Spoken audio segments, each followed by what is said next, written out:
మీ first song. చిందులేసే వయసులో సుస్వరాల భాషలో మనసు చేసే గోల పేరు ప్రేమ ప్రేమ. చిందులేసే వయసులో సుస్వరాల భాషలో మనసు చేసే గోల పేరు. అప్పుడే మీరు సింగింగ్ కెరియర్ స్టార్ట్ చేయడం జరిగింది. సో ఎలా జరిగింది? ఇంట్లో ఎంతవరకు సపోర్ట్ వచ్చారు? మా ఫ్యామిలీ మ్యూజిక్ ఉంది. మా father classical singer, Carnatic singer. One five day పాడుతో తీగా హ్యాపెండ్. అప్పుడు ఇది ఫస్ట్ రియాలిటీ షో కదా. ఇంక బాలు గారు ఎక్కడో దూరం నుంచి చూసిన సందర్భాలు చాలా ఉన్నాయి. నాతో పాటు చాలా మంది ఉన్నారు. సినిమాలో మల్లికార్జున లాంటి వాళ్ళు కానీ, లేకపోతే సాందీప్, ఇలా చాలా మంది ఉన్నారు. వాళ్ళందరూ కూడా ఇంచుమించు మేము ఒకటే సిరీస్. వన్ ఫైవ్ డే నీకోసం అనే సినిమా, ఆర్పి గారు కూడా ఆయన ఫస్ట్ సినిమా ఆర్పి పట్నాయక్ గారిది కూడా. ఆ సినిమాలో మాకు అవకాశం రావాలి. బిగ్ ప్రాజెక్ట్ అవకాశం వచ్చింది, నన్ను నమ్మి ఇచ్చారు, అండ్ అది కూడా చాలా ప్లస్ అయ్యింది అని అంటే ఏం సినిమా? నాకు ఈ సేమ్ శ్రీను వైట్ల గారి ద్వారానే నాకు మన డిఎస్పి పరిచయం.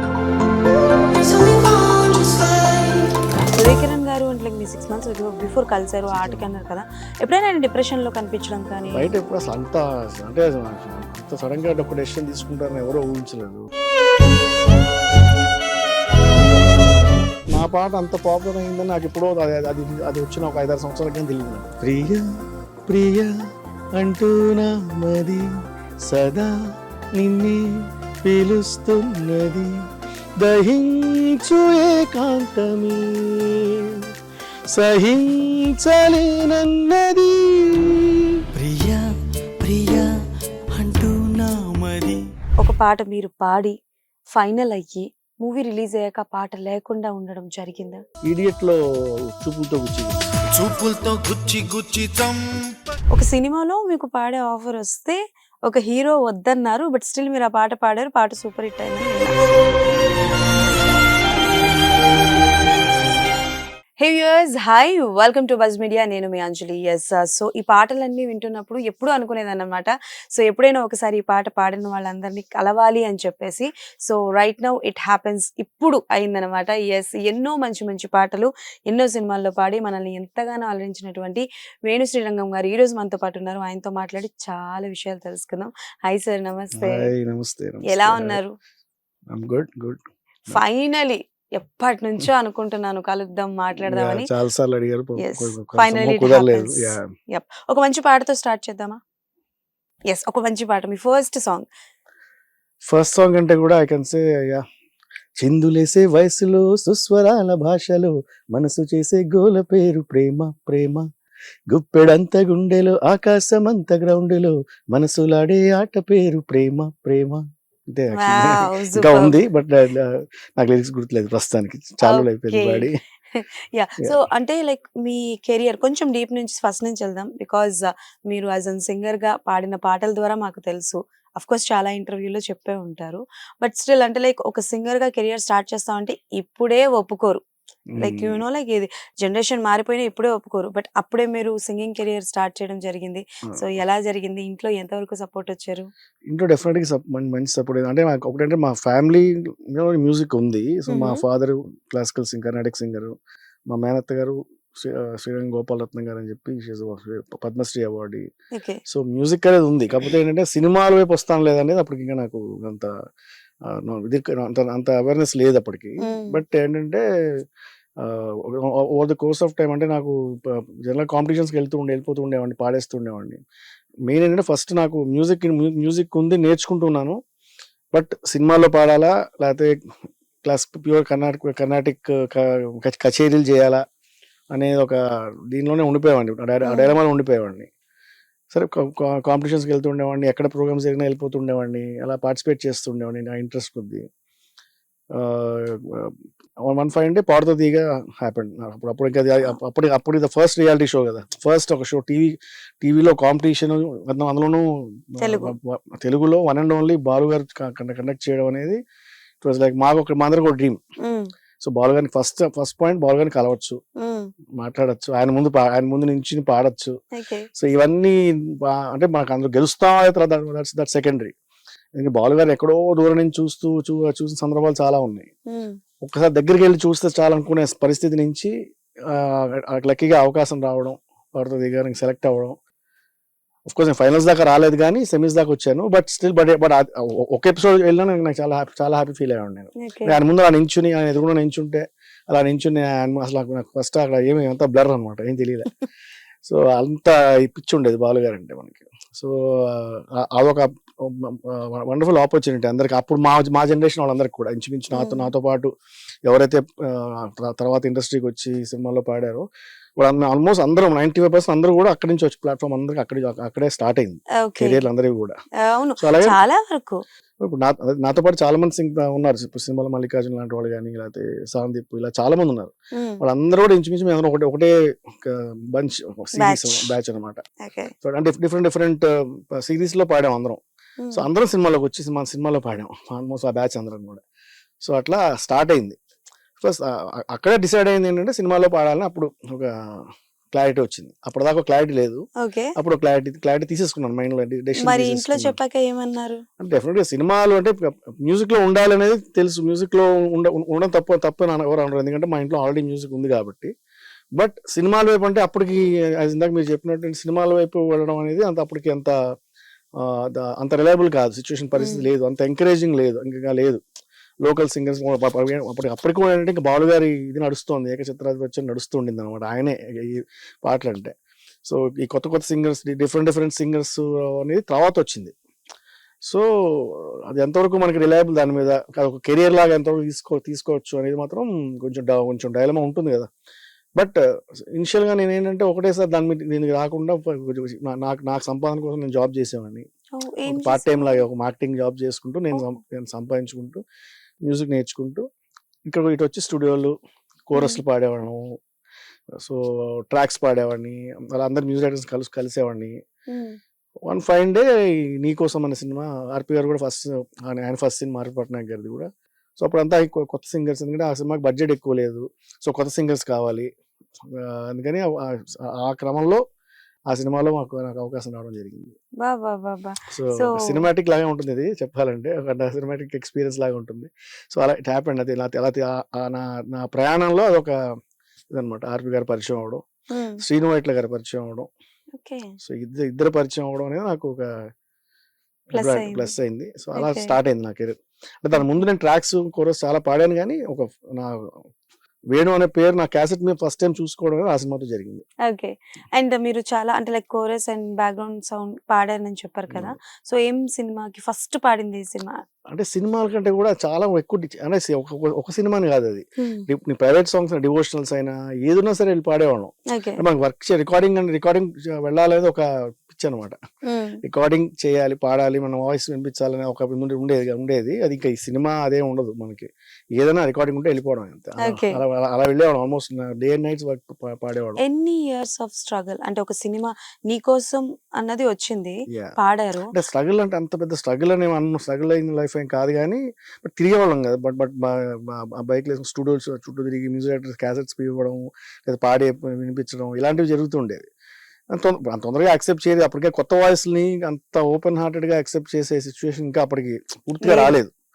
అప్పుడప్పుడే స్టార్ట్ అవుతుంది. పాడుతుంది కదా బాలు గారు కొత్త సింగర్స్ ఇంట్రడ్యూస్ చేశాక అప్పుడప్పుడే కొత్త వాళ్ళని కొంచెం యాక్సెప్ట్ చేసి ఆ సినిమాలో ఒక 5-6 పాటలు ఉంటే ఒక పాటలో ఏదో ఒక పార్ట్ చిన్న ముక్క అలా ఇవ్వడము, అలా కొంచెంగా స్టార్ట్ అయింది కొత్త సింగర్స్ కి, అంటే కొత్త జనరేషన్ కి, మా జనరేషన్ కి ఎస్పెషల్లీ.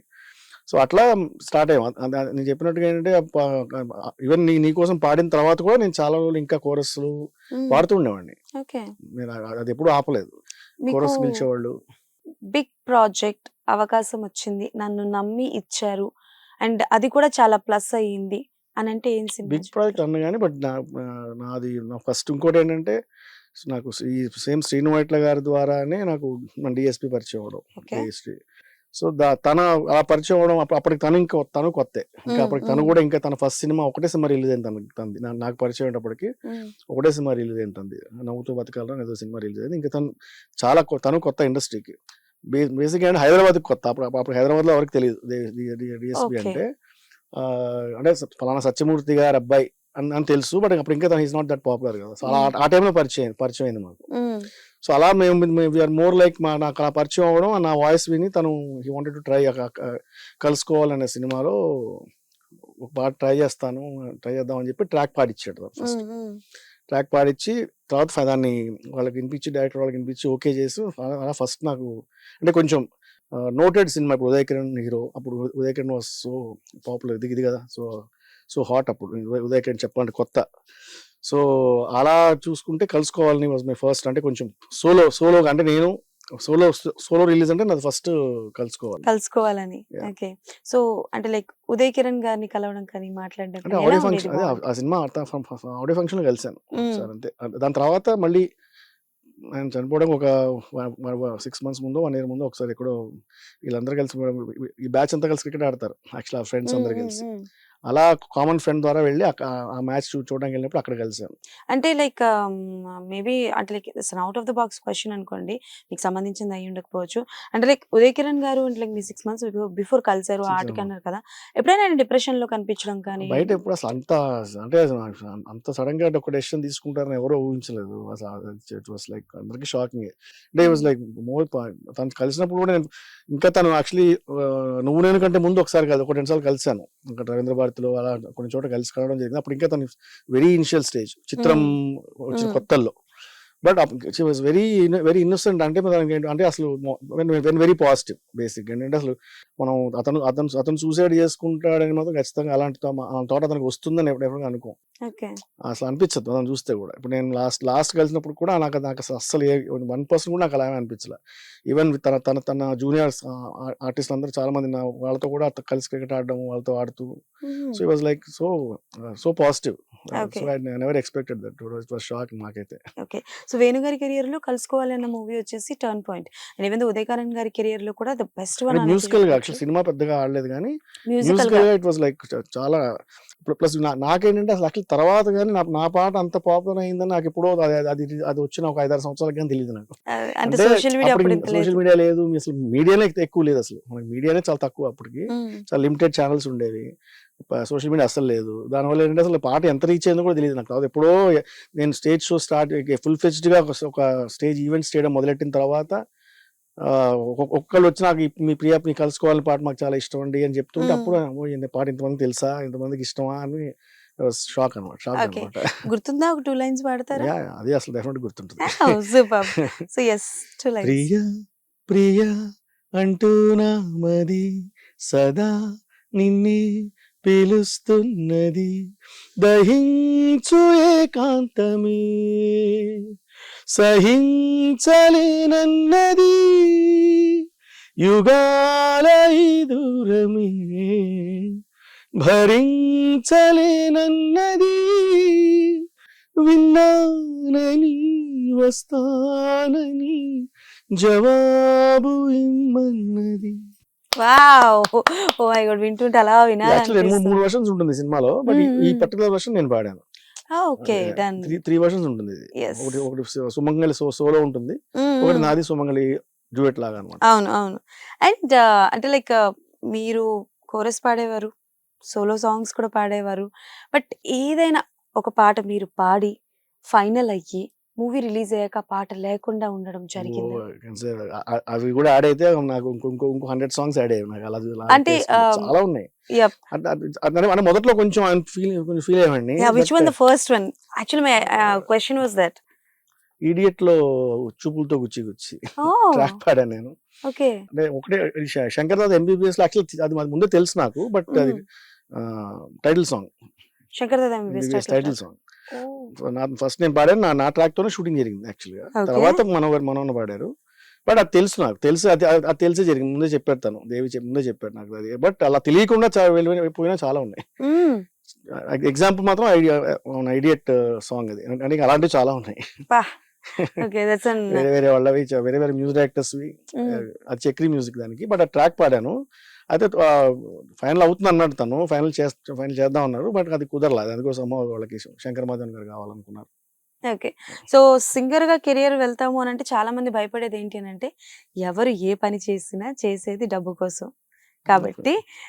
సో అంటే లైక్ ఇప్పుడు చాలా అది కూడా ఇంపార్టెంట్ కదా. డెఫినెట్లీ. ఇప్పుడు మనం ఒక కళని ఇస్తున్నాము అని అంటే చాలా మంది ఏమనుకుంటారు అంటే కళని అమ్ముతున్నాము అని అనుకుంటారు, కానీ but not like that. Perception అది. సో అంటే లైక్ ఎప్పుడైనా వేణుగారితో పాట పాడించుకొని డబ్బులు ఎగ్గొట్టే సిచ్యువేషన్స్ ఎప్పుడైనా జరిగినాయా? గోల్డ్ ఎంత ఉండొచ్చు? చాలా అరౌండ్ ఫిగర్ నేను అమౌంట్ ఎప్పుడు లెక్క ఫిగర్. పెట్టలేదు, కానీ చాలా మంది ఉన్నారు అట్లా. ఓకే. అంటే ఒకటి ఎగ్గొట్టిన వాళ్ళు ఉన్నారు, ఫస్ట్ ఇంత ఇస్తా అని చెప్పి మళ్ళీ ఇంకా కొంచెమే ఇచ్చిన వాళ్ళు ఉన్నారు. అలా How ఇంకా did you పెద్ద మ్యూజిక్ manage? డైరెక్టర్సే ఉన్నారు, పేర్లు చెప్పదలుచుకోలేదు కానీ పెద్ద మ్యూజిక్ డైరెక్టర్సే ఉన్నారు అట్లా. చిన్న కొత్త మ్యూజిక్ డైరెక్టర్స్ వాళ్ళ దగ్గర పెద్ద ఎక్కువ బడ్జెట్ ఉండదు జనరల్ గా, బట్ వాళ్ళ బడ్జెట్ పరంగా వాళ్ళు ఇవ్వచ్చు, ఎంతో కొంత ఇవ్వచ్చు. అలా ఇవ్వగలిగిన వాళ్ళు కూడా చాలా మంది ఇవ్వకుండా పాడించుకున్న వాళ్ళు చాలా మంది ఉన్నారు. అంటే ఇస్తామని చెప్పి ఇవ్వకుండా మళ్ళీ రేపు ఇస్తాను, ఎల్లుండి ఇస్తాను. అంటే సుమారుగా ఎంత అయి ఉండొచ్చు అనుకుంటున్నారు? ఫిగర్ అంటే ఒక ఫిగర్ అంటే మొత్తం ఫిగర్ అలా లెక్కేసుకుంటే నాకు ఈజీగా అవన్నీ కలిపి 4-5 లక్షలు ఉంటుంది. 4-5 లక్షలు. ఈజీగా ఉంటుంది. వామ్మో! అంటే మీకు అంటే చిన్న అమౌంట్లు కలిపి అన్ని కలుపుకుంటే అదే అంటున్నాను, రౌండ్ ఫిగర్ ఎంత అయి ఉండొచ్చు అని. 4-5 lakhs. అప్రాక్సిమేట్లీ చెప్తాను. అంటే ఈ నెల కెరియర్ లో almost more than 20 years career కాబట్టి డెఫినెట్లీ అంతా కలుపుకుంటే ఒక 4-5 lakhs ఈజీగా అవుతుంది ఓ మై గాడ్. శుభ్రంగా. ఓకే. సో ఎస్పీబీ గారు, బాలసుబ్రహ్మణ్యం గారితో మీ జర్నీ చెప్పండి. బికాజ్ అంటే లైక్ ఆయన చాలా మందికి ఇన్స్పిరేషన్. అండ్ ఆయన లేరు అన్న విషయం తెలిసిన తర్వాత ఆయన గురించి తెలిసిన వాళ్ళు, ఆయన పాటలు విన్నవాళ్ళు కావచ్చు, చాలా డిప్రెషన్లోకి వెళ్ళిపోతారు. అలాంటిది మీరు ఆయన హోస్ట్ చేసే షోలో పార్టిసిపేట్ చేశారు. అండ్ కొన్నిసార్లు కలవడం అన్నది జరిగి ఉంటుంది. చాలా సో సందర్భాల్లో కలిసి అంటే పార్వతీగా ఫస్ట్ కలవడం అదొక థ్రిల్ అయితే, దాని తర్వాత మళ్ళీ అదే రీయూనియన్ చేశారు, పార్వతీగా రీయూనియన్ చేశారు. అంటే మొత్తం ఆ పార్టిసిపెంట్స్ అందరినీ పిలిచి, అంటే ఫస్ట్ నుంచి పార్టిసిపేట్ చేసిన అందరినీ ఒకసారి రీయూనియన్ లాగా చేసి అలా ఒక సందర్భంలో కలవడం. తర్వాత చాలా స్టేజ్ల మీద కలిసాం. ఒక స్టేజ్ మీద కలిసి పాడాం, ఒక 2 స్టేజ్ మీద కలిసి పాడడం ఏ జరిగింది. పాట? మన చంద్రముఖిలో పాట ఉంది కదా, అరే అరే అరే అరే ఓ ఓకే. దేవుడా దేవుడా దేవుడా తిరుమల, తిరుమల. అది ఒక స్టేజ్ మీద ఆయనతో కలిసి పాడాను. వావ్. సో అదొక ఎక్స్పీరియన్స్. దాని తర్వాత అదే పార్వతీగలో గెస్ట్ గా వెళ్ళాను. వా. అంటే కొత్త సింగర్స్ వేరే వాళ్ళు పార్టిసిపేట్ చేస్తున్నప్పుడు నేను గెస్ట్ సింగర్ గా వెళ్ళి పార్టిసిపేట్ చేయడం. సో ఆ సందర్భంలో కూడా నాకు మోస్ట్ మెమరబుల్, ఎందుకంటే మా నాన్నగారికి బాగా పరిచయం ఆయనకి, బాలు గారికి. సో ఆ సందర్భంలో ఆయన మా నాన్నని గుర్తు చేసుకుని, మా నాన్న ఆయనకి ఏ పాట నేర్పించారో, ఒక అన్నమయ్య కీర్తన నేర్పించారు మా నాన్నగారు ఆయనకి, బాలు గారు. బాలసుబ్రహ్మణ్యం గారు. సో ఆ విషయం ఆయన ఆ రోజు షేర్ చేసుకుని ఆ వావ్. స్టేజ్ మీద. సో అదొక వండర్ఫుల్ మూమెంట్ నాకు. ఈవెన్ మా అత్తగారు కూడా, మా మేనత్త గారు కూడా తెలుసు, చెప్పాను కింద కర్ణాటక మ్యూజిక్ మా మేనత్త గారు, ఆవిడ చాలా బాగా పరిచయం, మా నాన్నగారు బాగా పరిచయం. అందుకని వాళ్ళిద్దరు చాలా స్టేజ్ల మీద వాళ్ళు కలిసి కాంపిటీషన్స్ లో పాడేవాళ్ళు. అలా వాళ్ళిద్దరు బాగా పరిచయం, ఇద్దరు ఒకళ్ళు. వావ్. So super. సో అంటే లైక్ మీరు బాలు గారి దగ్గర నుంచి నేర్చుకున్న 3 విషయాలు. ఫస్ట్ చెప్పాలంటే నిజాయితీ అంటే సిన్సియారిటీ, అంటే టువర్డ్స్ హిస్ వర్క్. అంటే మాకు ఇంకా మా జనరేషన్ వాళ్ళకి చాలా మందికి రాలేదు అది. అదేంటంటే ఆయన ఇప్పుడు ఒక రికార్డింగ్కి వెళితేనే లైవ్ లో రికార్డింగ్ కూడా పాడడం చూసి అదృష్టం కలిగింది నాకు. నా మన్మధుడు పాడినప్పుడే ఆయన అదే సినిమాలో ఇంకో పాట పాడడానికి వచ్చారు. సో నేను దేవిని పట్టుబట్టి నేను ఆయన రికార్డింగ్ పాడుతున్నప్పుడు లైవ్ లో చూడాలి, నాకు ఒక డ్రీమ్ అది. ఎందుకంటే మనకు అవకాశం దొరకదు, నాకు దొరికింది. ఆయన లైవ్ లో అక్కడ ఆయన రికార్డింగ్ పాడుతున్నప్పుడు ఇటు సైడ్ నుంచి నేను విన్నాను. ఆయన ఏంటంటే ప్రతి రికార్డింగ్ చేసుకునే ముందు మొత్తం డీటెయిల్స్ అన్ని రాసుకుంటారు ఆయన. రైట్ ఫ్రమ్ ప్రొడ్యూసర్ మొదలుకొని ఎవరు లిరిసిస్ట్ ఎవరు, మ్యూజిక్ ఎవరు, హీరో ఎవరు, అన్ని డీటెయిల్స్ అంతా ఒక సాంగ్ ఒక డీటెయిల్డ్ గా ఆ సాంగ్ మొత్తం అసలు నీట్ గా రాసుకుని మొత్తం ఒక పెద్ద రికార్డ్ ఉంటుంది. సో అదొకటి నాకు ఎప్పుడు నాకు ఆశ్చర్యంగా ఉంటుంది. మేమందరం మా జనరేషన్ వచ్చేసరికి ఏమైపోయిందంటే ఒక పేపర్ ఇచ్చేస్తారు మాకు, లేదా మేము రాసుకుంటాం కానీ ఏదో బరికేసుకుని అక్కడక్కడ హడావుడిగా రాసేసుకోవడం, పాడేసుకుని వచ్చేయడం అంతే. అంత ఓపిక్గా కూర్చుని అన్ని డీటెయిల్స్ అడిగి తెలుసుకుని రాసుకుని మొత్తం ఒక నోట్స్ పెట్టుకోవడం అంటే అది నాకు చాలా ఇన్స్పైరింగ్ అనిపించింది. సో అదొకటి నాకు చాలా ఇష్టం ఆయనలో. ప్లస్ బేసిక్గా ఆయన ఏమంటారు దాన్ని, హ్యుమానిటీ. అందరినీ ఇప్పుడు ఎవరిని కూడా నేను పెద్దవాడిని, ఇప్పుడు ఆయనతో కూర్చుంటే మనకి ఎక్కడ కూడా ఆయన బాలు గారి ముందు కూర్చున్నాం అన్న ఫీలింగే ఉండదు. ఎవరో చిన్నపిల్ల మనతో క్లోజ్ ఫ్రెండ్తో కూర్చున్నట్టే ఉంటుంది. అట్లా అంత చనువుగా, అంత ఇదిగా ఉంటారు ఆయన. సో ఇవన్నీ చాలా ఉన్నాయి, ఒకటి కాదు చెప్తే చెప్పడం మొదలెడితే. బట్ అన్ని ఓవరాల్ గా ఈజ్ కంప్లీట్ పర్సన్. అంటే మనకి ఒక మనిషిలో ఎలాంటి క్వాలిటీస్ ఉండాలి అని చూసుకుంటే అన్ని క్వాలిటీస్ ఆయనలో ఉన్నాయి డెఫినెట్ గా. సో ప్రతిదీ ఇన్స్పైరింగ్. అండ్ అంటే నేను విన్నది నిజమో కాదో నాకు తెలియదు, మీరే చెప్పాలి. ఒక సినిమాలో మీకు పాడే ఆఫర్ వస్తే ఒక హీరో వద్దన్నారు, బట్ స్టిల్ మీరు ఆ పాట పాడారు, పాట సూపర్ హిట్ అయిందని విన్నా. సో అలా చాలా హీరో అంటే హీరో వద్దడం కాదు. మెన్షన్ చేయండి. చెప్తా, మెన్షన్ చేస్తున్నా, Yeah. అది చేయబోతున్నారు. మన్మధుడు సాంగ్ అది వద్దన Mm. అంటే పర్టికులర్ గాను కాదు, మన్మధుడు పాట విషయంలోనే. యాక్చువల్లీ దేవి ఏంటంటే అప్పటికి తను అప్పుడు ఇంకా నీకోసం తర్వాత కలుసుకోవాలని తర్వాత మరి మా ఇద్దరికి మధ్య మంచి అసోసియేషన్, మంచి ఫ్రెండ్షిప్, అంటే చాలా చాలా క్లోజ్ రిలేషన్ ఉండేది. ఇద్దరు మంచి ఫ్రెండ్స్ గా ఉండేవాడు.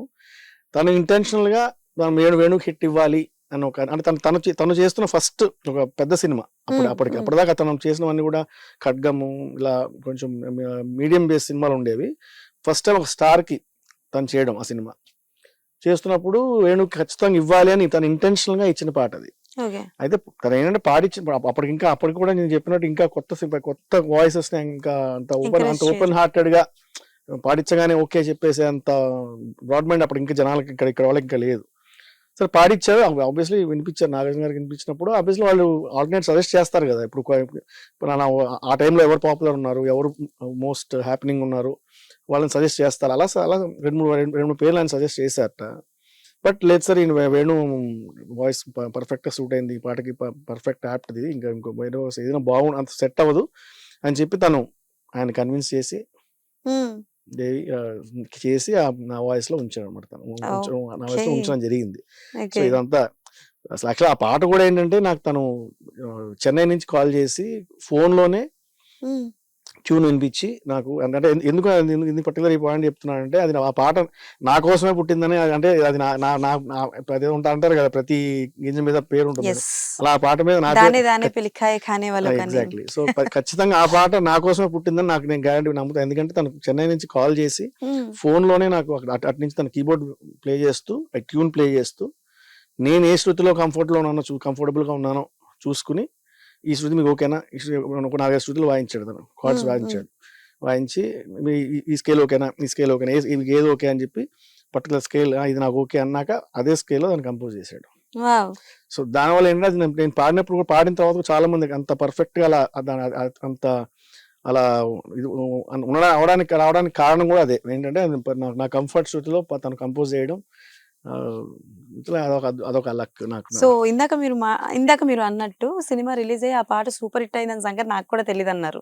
సో నిజంగా ఇప్పుడు ఈవెన్ మన్మధుడు కూడా నేను పాడిన రికార్డింగ్ అయినప్పుడు అంటే మన రికార్డింగ్ లో ఉన్నప్పుడు ఒక వేరే జోన్ లో ఉంటాం. అసలు ఈ ముందు పాట బాగా రావాలి, చుట్టుపక్కల సాంగ్ ఎలా ఉంది అనేది, మ్యూజిక్ ఎలా ఉంది, బ్యాక్గ్రౌండ్ అవన్నీ అంత ఆలోచన రాదు. ముందు ట్యూన్ నేర్చుకున్నావా, దాన్ని పర్ఫెక్ట్ గా పాడాము, ఆ చోట్ల ఉంటాం. నేను అసలు తర్వాత ఫైనల్ వర్షన్ వచ్చిన తర్వాత నేనే షాక్ అయ్యి ఈ పాట నేను పాడాను అని. అంటే మొత్తం ఫైనల్ మొత్తం అయ్యి బ్యాక్గ్రౌండ్ మ్యూజిక్స్ పాడి ఫీమేల్ వాయిస్, అప్పుడు నేను పాడినప్పుడు ఫీమేల్ వాయిస్ కూడా లేదు, సుమంగళి అప్పటికి పాడలేదు. సో ఒక్కనే ఫస్ట్ పాడింది నేనే. దాంతో మొత్తం నాకు ఏం లేదు, అక్కడ సపోర్ట్ ఏం లేదు, నా వాయిస్ సపోర్ట్ లేదు, మ్యూజిక్ సపోర్ట్ ఎక్కువ లేదు.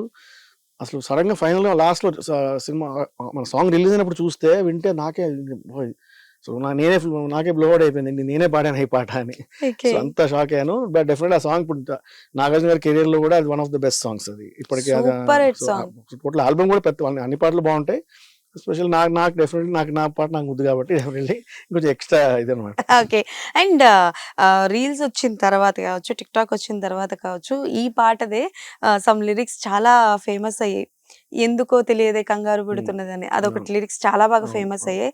శాస్త్రి గారి లిరిక్స్ నాకు అదొక అదృష్టం ఏంటంటే శాస్త్రి గారు రాసిన లిరిక్స్ పాడడము అదొక చాలా నాకు అంటే వాళ్ళందరినీ చూస్తూ వింటూ పెరిగిన వాళ్ళం కదా, అదొక డ్రీమ్ లా ఉంటుంది. ఆయన రాసిన పాట నేను పాడాను అనేది ఒక డ్రీమ్ అది. ఓకే. సో పారడీస్ వింటూ ఉంటారా మీరు? అంటే పర్టికులర్ గా పనిగట్టుకునే విన్ను, తగిలితే వింటూ. But me first super hit song మీద ఒక పారడీ వచ్చింది, విన్నారా? వచ్చింది. అండ్ నేను యాక్చువల్లీ దేవికి పంపించి అడిగాను అనమాట, నిజంగా సినిమా కోసం చేశారా అని. చేసావని అంటే యాక్చువల్ చేశారు, సినిమా కోసం చేశారు. అది బయట వాళ్ళు ఎవరు చేసింది కాదు, అది సినిమా కోసం వాళ్ళ రిక్వైర్మెంట్ ఉండి చేసింది. అది మీకేమనిపించింది ఫస్ట్ టైం విన్న వెంటనే? అంటే దేవి గారికి షేర్ చేయక ముందు what is your personal opinion? Definitely ఎవరో బయట ఎవరో చేశారు అనుకున్నా, నాకు అర్థం కాలేదు. సినిమా నేను ఆర్టిస్ట్ ని డెఫినెట్ గా వస్తుంది కదా, ఖచ్చితంగా వస్తుంది. ఇలా చేశారంటే నాట్ లైక్ అదేదో వేరే కాస్ట్ అలా అని కాదు. బట్ ఏంటంటే ఒక పర్టికులర్ దీనిలో ఒక పెట్టేసి వేరే అంటే లిమిటెడ్ గా చేసేసారు, అయిపోయింది. ఒక క్రిస్టియన్ సాంగ్ లాగా చేశారు కదా. చేయడం గురించి కాదు కానీ నాకు ఎందుకు ఆ లిరిక్స్ మార్చిన లిరిక్స్ ఏవైతే ఉన్నాయో అవి అసలు విచిత్రంగా ఉండింది నాకే. ఇది మళ్ళీ చాలా మంది షేర్ చేశారు నాకు అది. ఓకే. చాలా మంది నాకు షేర్ చేసి ఇది ఇలా చేశారు, అది అందరు తిట్టడం చేసి ఇలా చేశారు చాలా మంది అందరు తిట్టడం. నేను ఒకసారి నేను కన్ఫర్మ్ చేసుకున్నాను, దేవికి పెట్టాను అది యాక్చువల్గా పంపిస్తే తను కన్ఫర్మ్ చేయలేదు చేసామని. ఓకే. సినిమా కోసం ఆ టైం సినిమా కోసం అది మార్చి చేయాల్సి వచ్చిందని చెప్పి పెడతాను. ఓకే. ఇంకా అప్పటి నుంచి నేను వదిలేసాను, దాని గురించి పెద్ద పట్టించుకోలేదు. ఓకే. దెన్ సో అంటే లైక్ చాలా మంది హీరోస్ కి మీరు పాడారు. లైక్ చిరంజీవి గారికి, వెంకటేష్ గారికి, నాగార్జున గారికి, ఎన్టీఆర్ గారికి, రవితేజ గారికి ఇలా పాడారు కదా. బట్ ఏ హీరో మీరు పాడిన పాటను విని మీకు దగ్గరకు వచ్చి కావచ్చు, ఆర్ఎల్స్ మీరు ఎప్పుడైనా కలిసినప్పుడు కావచ్చు, గుర్తు చేసి మరి అప్రిషియేట్ చేయడం? యాక్చువల్లీ అంటే పర్టికులర్గా వాళ్ళు రావడానికి కాదు కానీ ఫంక్షన్లో ఇప్పుడు ఈవెన్ మన చిరంజీవి గారిని ఒక ఫంక్షన్లో కలిసినప్పుడు నేను చెప్పడం జరిగింది. ఒక వేటూరు గారికి ఫిల్ స్టేషన్ చేస్తున్నారు ఫంక్షన్లో. ఆ ఫంక్షన్లో నేను ఆయన ముందుంటే వెనక్కి నుంచి ఇలా ఇస్తాను చెయ్యేసిలా పెట్టి పిలిచి వెనక్కి తిరిగారు. ఆయన తిరిగితే నేను పలానా పాట నేను పాడాను సార్ అన్నగానే ఓ అని చెప్పి నా మొహంలో ఎక్స్ప్రెషన్ ఆశ్చర్యం చేయి పెట్టి హక్ చేస్తున్నాడు ఇట్లా ఆయన. ఓకే. సో అదొక ఎక్స్పీరియన్స్ నాకు ఆయన. ఒక బ్యాడ్ లక్ ఏంటంటే ఇప్పుడు అన్ని నాగార్జున గారికి ఆల్మోస్ట్ 5-6 సాంగ్స్ పాడాను నేను. బట్ నాగార్జున గారిని కలవలేకపోయాను, అది వింత. ఎందుకో సందర్భం కుదరలేదు. ఎందుకో నేను ఇంకా సుమంత్ గారిని కలిశాను. సుమంత్ పాడాను నేను 4-5 పాటలు సుమంత్ పాడాను. గౌరీకి కదా, సత్యం ఫస్ట్, తర్వాత గౌరీ, చిన్నోడు అనే సినిమాలో పాడాను, పౌరుడు అనే సినిమాలో పాడాను. సో 5-4 సినిమాలు పాడాను. సత్యంలో ఐఎమ్ ఇన్ లవ్ చక్రి గారి మ్యూజిక్ లో. సో సుమంత్ బాగా క్లోజ్, నాకు సుమంత్ బాగా పరిచయం. అక్కడే నాగేశ్వరం కూడా కలిసాను అక్కడికి. నాగార్జున కలవలేకపోయాను. సుమంత్ గారితో సుమంత్ ఉన్నప్పుడు అన్నా కూడా అదేంటి నువ్వు కలవలేదా మోహన్ కలవలేదా అదేంటి ఇదేంటి ఆయన షాక్ అయ్యాడు సుమంత్ ఒకసారి చెప్తే. అది కుదరల సందర్భం ఎందుకు అంటే ఫంక్షన్స్ లో ఇప్పుడు మన మన్మధుడు ఆడియో ఫంక్షన్ లో ఉన్నారు, అప్పుడు నాకు అంత ఇది లేదు అంటే వెళ్ళిపోయి కలిసే అంత లేదు, కొత్తలో ఉన్నాం కదా. నాగార్జున వెళ్ళి డైరెక్ట్గా వెళ్ళి కలిసేసి అప్పుడు దేవి కూడా కొత్త అవడం వల్ల తను ఇంట్రొడ్యూస్ ఏం చేయలే. ఆ ఫంక్షన్ చాలా చిన్నగా చేశారు. మన మొదటి ఫంక్షన్ అన్నపూర్ణ స్టూడియోలో చిన్న స్టేజ్ చేసి చాలా లో ప్రొఫైల్ లో చేశారు ఆ ఫంక్షన్. మాస్ ఆడియో ఫంక్షన్ లో కలిశాను, సెకండ్ ఇచ్చాను కానీ ఫోటో లేదు నాకు. ఇప్పుడు నాకు ఫోటో దిగలేకపోయా, పర్టికులర్ గా ఇంటరాక్ట్ అవ్వలేకపోయా, ఆయనతో ప్రాపర్ గా ఇంటరాక్ట్ అవ్వలేకపోయాను. ఇప్పుడు ఆయన తెలుసు పలానా పాట పాడింది వేయడం పలానా వాడడం మన ఫంక్షన్ తెలుసు కానీ ఫిజికల్ గా కలవలేదు, ఇద్దరం ఫిజికల్ గా కలవలేదు, కుదరలేదు, సందర్భం కుదరలేదు. అది నాగార్జున గారికి ఏ సాంగ్స్ పాడారంటే గుండెల్లో తర్వాత మాస్ ఓకే మాస్ లో తర్వాత భాయ్ అనే సినిమా వచ్చింది. తర్వాత రాజన్నలో పాడాను ఒక బిట్, అది ఆయన మీద ఉండదు బట్ వేరే సోలో బిట్ ఒకటి ఉంటుంది. బట్ రాజన్నలో పాడాను. భాయ్ అనే సినిమా వచ్చింది నాగార్జున, అందులో పాడాను. ఓకే. అండ్ అలాగే ఇప్పుడు రీసెంట్ గా ట్రెండ్ అవుతున్న సాంగ్ ఇన్స్టాగ్రామ్ లో వెంకటేష్ గారిది తులసి మూవీలో వెన్నెలింత వేడిగా, అదే కదా, ఒక 2 లైన్స్ పాడండి, తర్వాత మాట్లాడదాం దాని గురించి.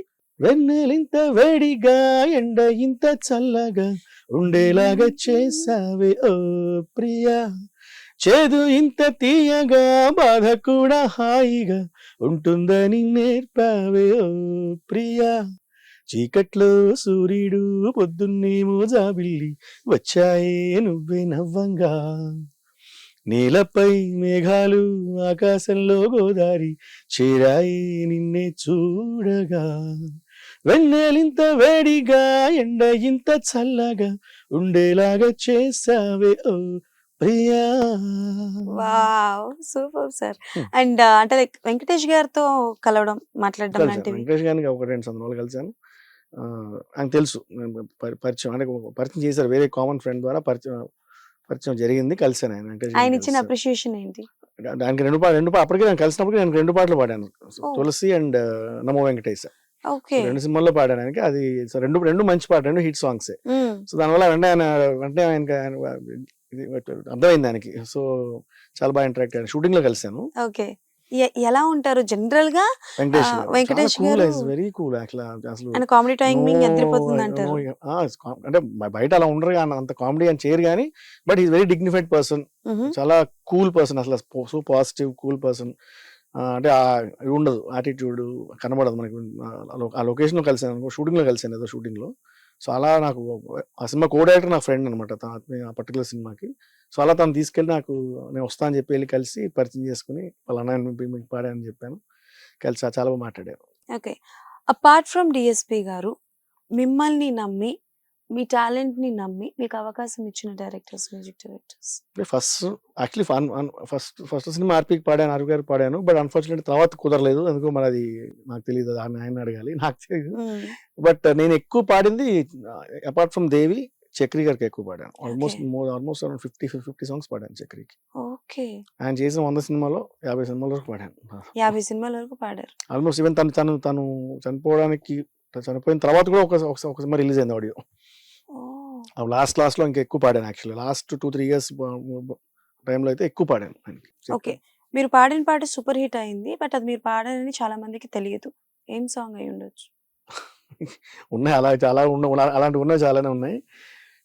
చెప్పాలంటే 143 సినిమాలో ఒకటి, 143లో తాతడిన సాంగ్ ఉంటుంది. తాతడి వెంట పడి అది చాలా మందికి ఇంకా ఇప్పటికీ నేను పాడానంటే ఎవరు నమ్మరు. అది అప్పుడైతే అసలు నమ్మలేదు. ఇప్పటికీ చాలా మందికి ఉందా డౌట్ నేను పాడానని. పాట అందరికి తెలుసు. ఇప్పుడు ఏంటంటే అందులోకి వెళ్ళి చూస్తే కానీ పాడింది నేనన్నా చాలా మంది తెలియదు. అంటే అది యాక్చువల్లీ చక్రి గారు ఆయన పాడదాం అనుకున్న పాట. అది ఒక క్యాజువల్ ట్రై చేశాడు నాతోటి, సార్ వెళ్ళి పాడు చూద్దాం ఒకసారి ట్రై చేద్దాం అన్నాడు. అలా వెళ్ళి పాడాను. అది అనుకోకుండా అది జగన్ గారికి కూడా నచ్చింది. అలా ఓకే అయిపోయింది. అది చాలా క్యాజువల్ గా ఓకే, ఎక్స్పెక్ట్ చేయలే నేను, అది ఉంటుందని కూడా ఎక్స్పెక్ట్ చేయలే. చాలా క్యాజువల్ గా పాడాను. అది అలాంటిది అది ఫైనల్ అయిపోయి అది ఉండింది అనమాట. ఓకే. సో చాలా అంటే ఒక సామెత ఉంది, దూరపు కుండలు చూడడానికి బాగుంటాయి, దగ్గరికి వెళ్తే తప్ప అందులో ఉన్న అంటారు కదా. సో దాని మీనింగ్ అదే కదా, దూరంగా ఉన్నవి చూడడానికి చాలా బాగుంటాయి చెప్పారు. నేను అంతే షార్ట్ అండ్ స్వీట్ గా చెప్పారు. సో చాలా మందికి ఏమనిపిస్తుంది అంటే, ఈయనకేంటి పెద్ద పెద్ద సినిమాల్లో పాడుతున్నారు, లక్షలు సంపాదిస్తున్నారు, ఈయనకేముందిలే అని అనుకుంటారు. నేను కొంతమందిని ఇంటర్వ్యూ చేయడంలో తెలిసింది ఏంటంటే, అనుకున్నంత రెమ్యునరేషన్ అయితే ఉండదు సింగర్స్ కి అని అయితే అంటారు. సో మీరు తీసుకున్న ఫస్ట్ రెమ్యునరేషన్ ఎంత యాజ్ అన్ సింగర్ గా, సోలో సింగర్ గా, అండ్ మీరు తీసుకున్న ద మోస్ట్ హైయెస్ట్ అమౌంట్ ఎంత? నేను ఫస్ట్ తీసుకున్న రెమ్యునరేషన్ వచ్చి కలుసుకోవాలి. యాక్చువల్లీ ఫస్ట్ సినిమా నీకోసం నేను రెమ్యునరేషన్ తీసుకోలేదు. ఎందుకంటే అది ఆ సినిమా అప్పటికి ఆల్రెడీ చాలా ప్రాబ్లమ్స్ లోంచి బయటపడి ఈ సినిమా రిలీజ్ అయింది. అది సో నాకు డబ్బులు ఇవ్వాలని ఎక్స్పెక్ట్ చేయలేదు. పాడడం అప్పుడు ఏంటంటే ఇంకా అవకాశం నాకు ఇంపార్టెంట్ ఆ టైంకి. సో ఆ టైం అది తీసుకోవాలి. కలుసుకోవాలకి దేవి ఫస్ట్ పేమెంట్ 4,000. ఓకే. అప్పుడు చాలా పెద్ద అమౌంట్ నాకు అది.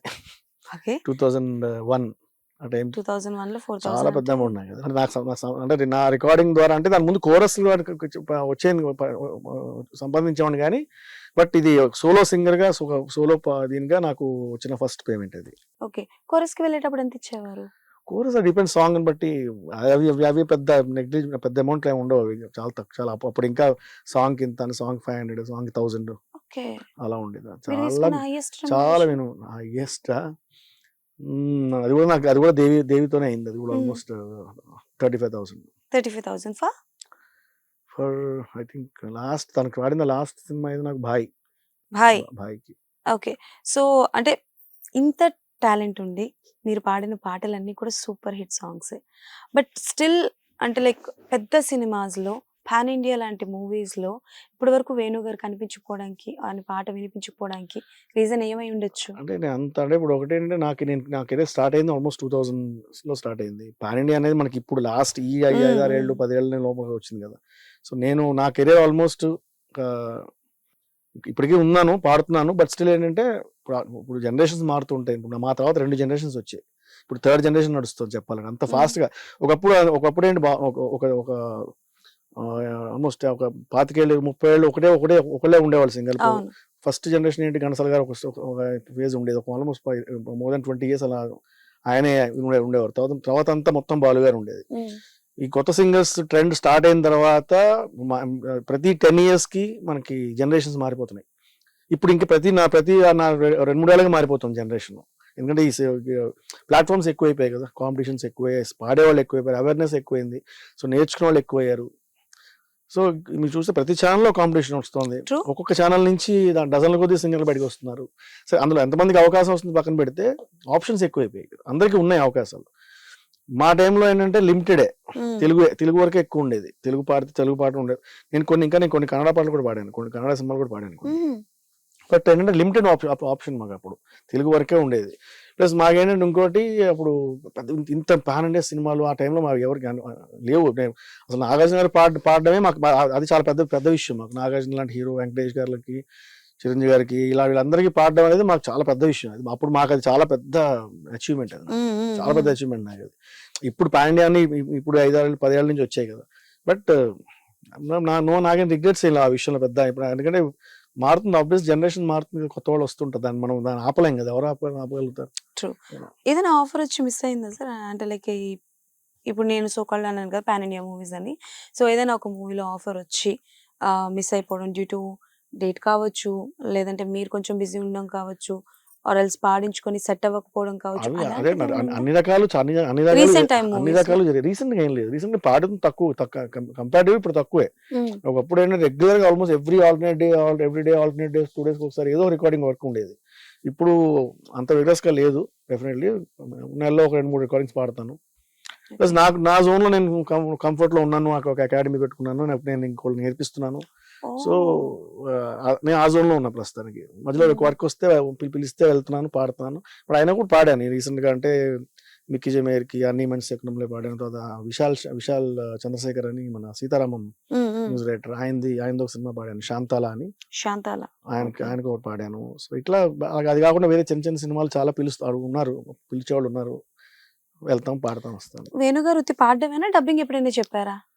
డబ్బింగ్ ట్రై చేసాం, 1-2 సినిమాలకి ట్రై చేసాం. అది సినిమా, అది సోక్ గార్డెన్ సినిమా వచ్చింది కదా, తరుణ్ సినిమా. అందులో ఇంకో సెకండ్ హీరో ఉంటాడు, జుగల్ హన్స్రాజ్, ఆయన ట్రై చేశారు. అలా 1-2 సినిమాలు, చిన్న సినిమాలు ఏవో ట్రై చేసాం. ఒక షార్ట్ ఫిల్మ్ కి వాయిస్ ఓవర్ ఇచ్చాను.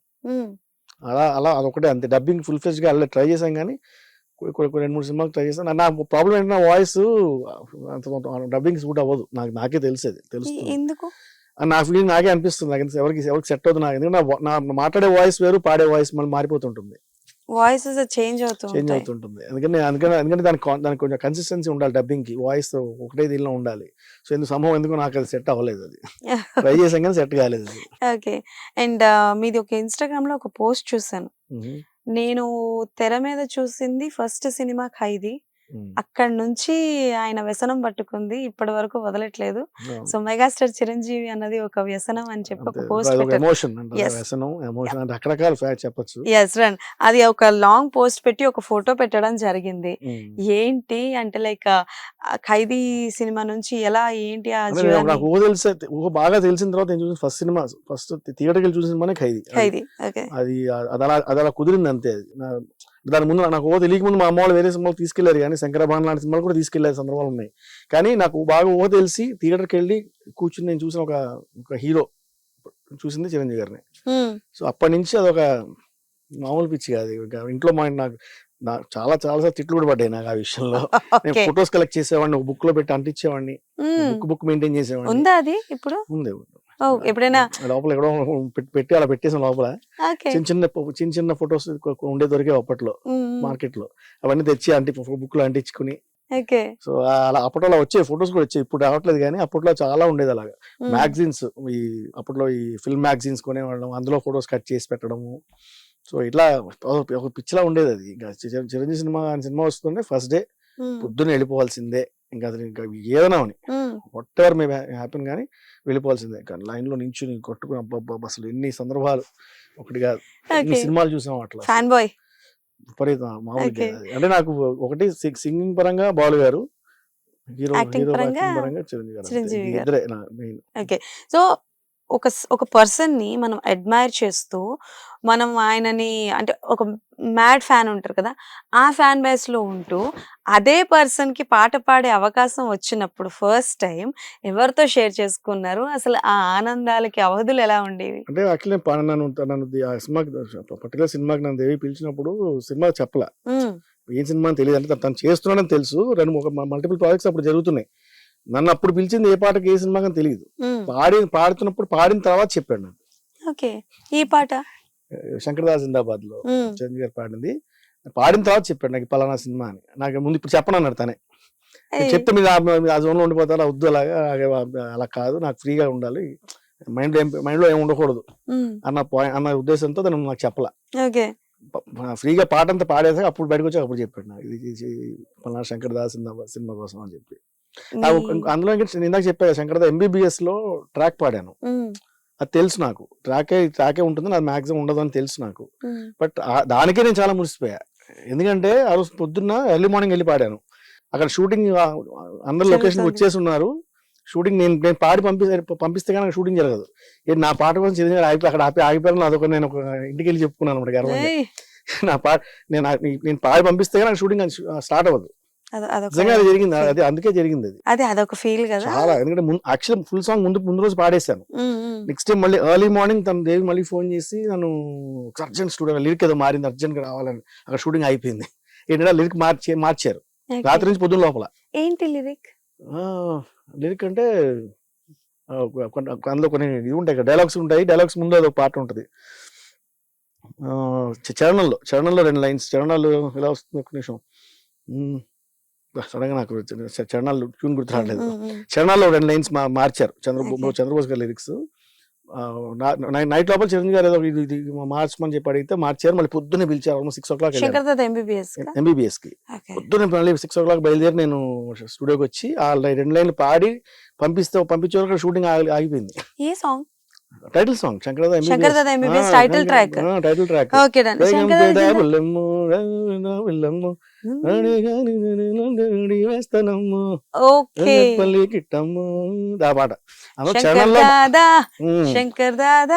డైలాగ్స్ కూడా అట్లా ట్రాక్ లో నేనే చెప్పా. వచ్చి డైలాగ్స్ అవి కూడా నేనే చెప్పా అప్పుడు ట్రాక్ పాడినప్పుడు.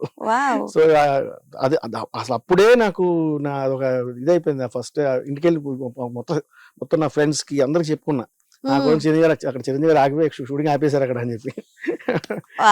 సో అదొక డ్రీమ్. తర్వాత అదే దాని సీక్వెల్ లో మళ్ళీ నేను పాడడం ఒక డ్రీమ్, అదృష్టం. చందమామ కోసం కదా. ఎగ్జాక్ట్లీ. ఓకే. అందులో మళ్ళీ చిత్ర గారితో పాడడం, అది కూడా నాకు ఫస్ట్ నేను పాడినప్పుడు నా వాయిస్ ఫస్ట్ నేనే పాడాను. తర్వాత ఎప్పుడో చిత్ర గారు పాడారు. అప్పటికి చిత్ర గారు కూడా పాడతారని తెలియదు నాకు. సో చిత్ర గారితో పాడడం కూడా ఫస్ట్ ఎక్స్పీరియన్స్. అంటే నేను స్టేజ్ మీద పాడాను, బట్ రికార్డింగ్ లో నాకు చూసుకోవాలి వేణు చిత్ర ఇలా ఉండాలి అనే ఒక డ్రీమ్ ఉండేది. అది ఫుల్ఫిల్ అయింది. ప్లస్ చిరంజీవి గారికి పాడడం, రెండు అన్ని ఒకేసారి ఏదో ప్యాకేజ్ లాగా వచ్చినట్టు ఒకటే పాటలో అయిపోయింది. మీరు పాడిన కొన్ని వందల పాటల్లో మీకు బాగా నచ్చిన పాట, ఎప్పటికీ లిరిక్స్ మర్చిపోను, ఎప్పుడు అడిగినా ఫ్రెష్ గా నేను పాడగలను అనుకున్న పాట?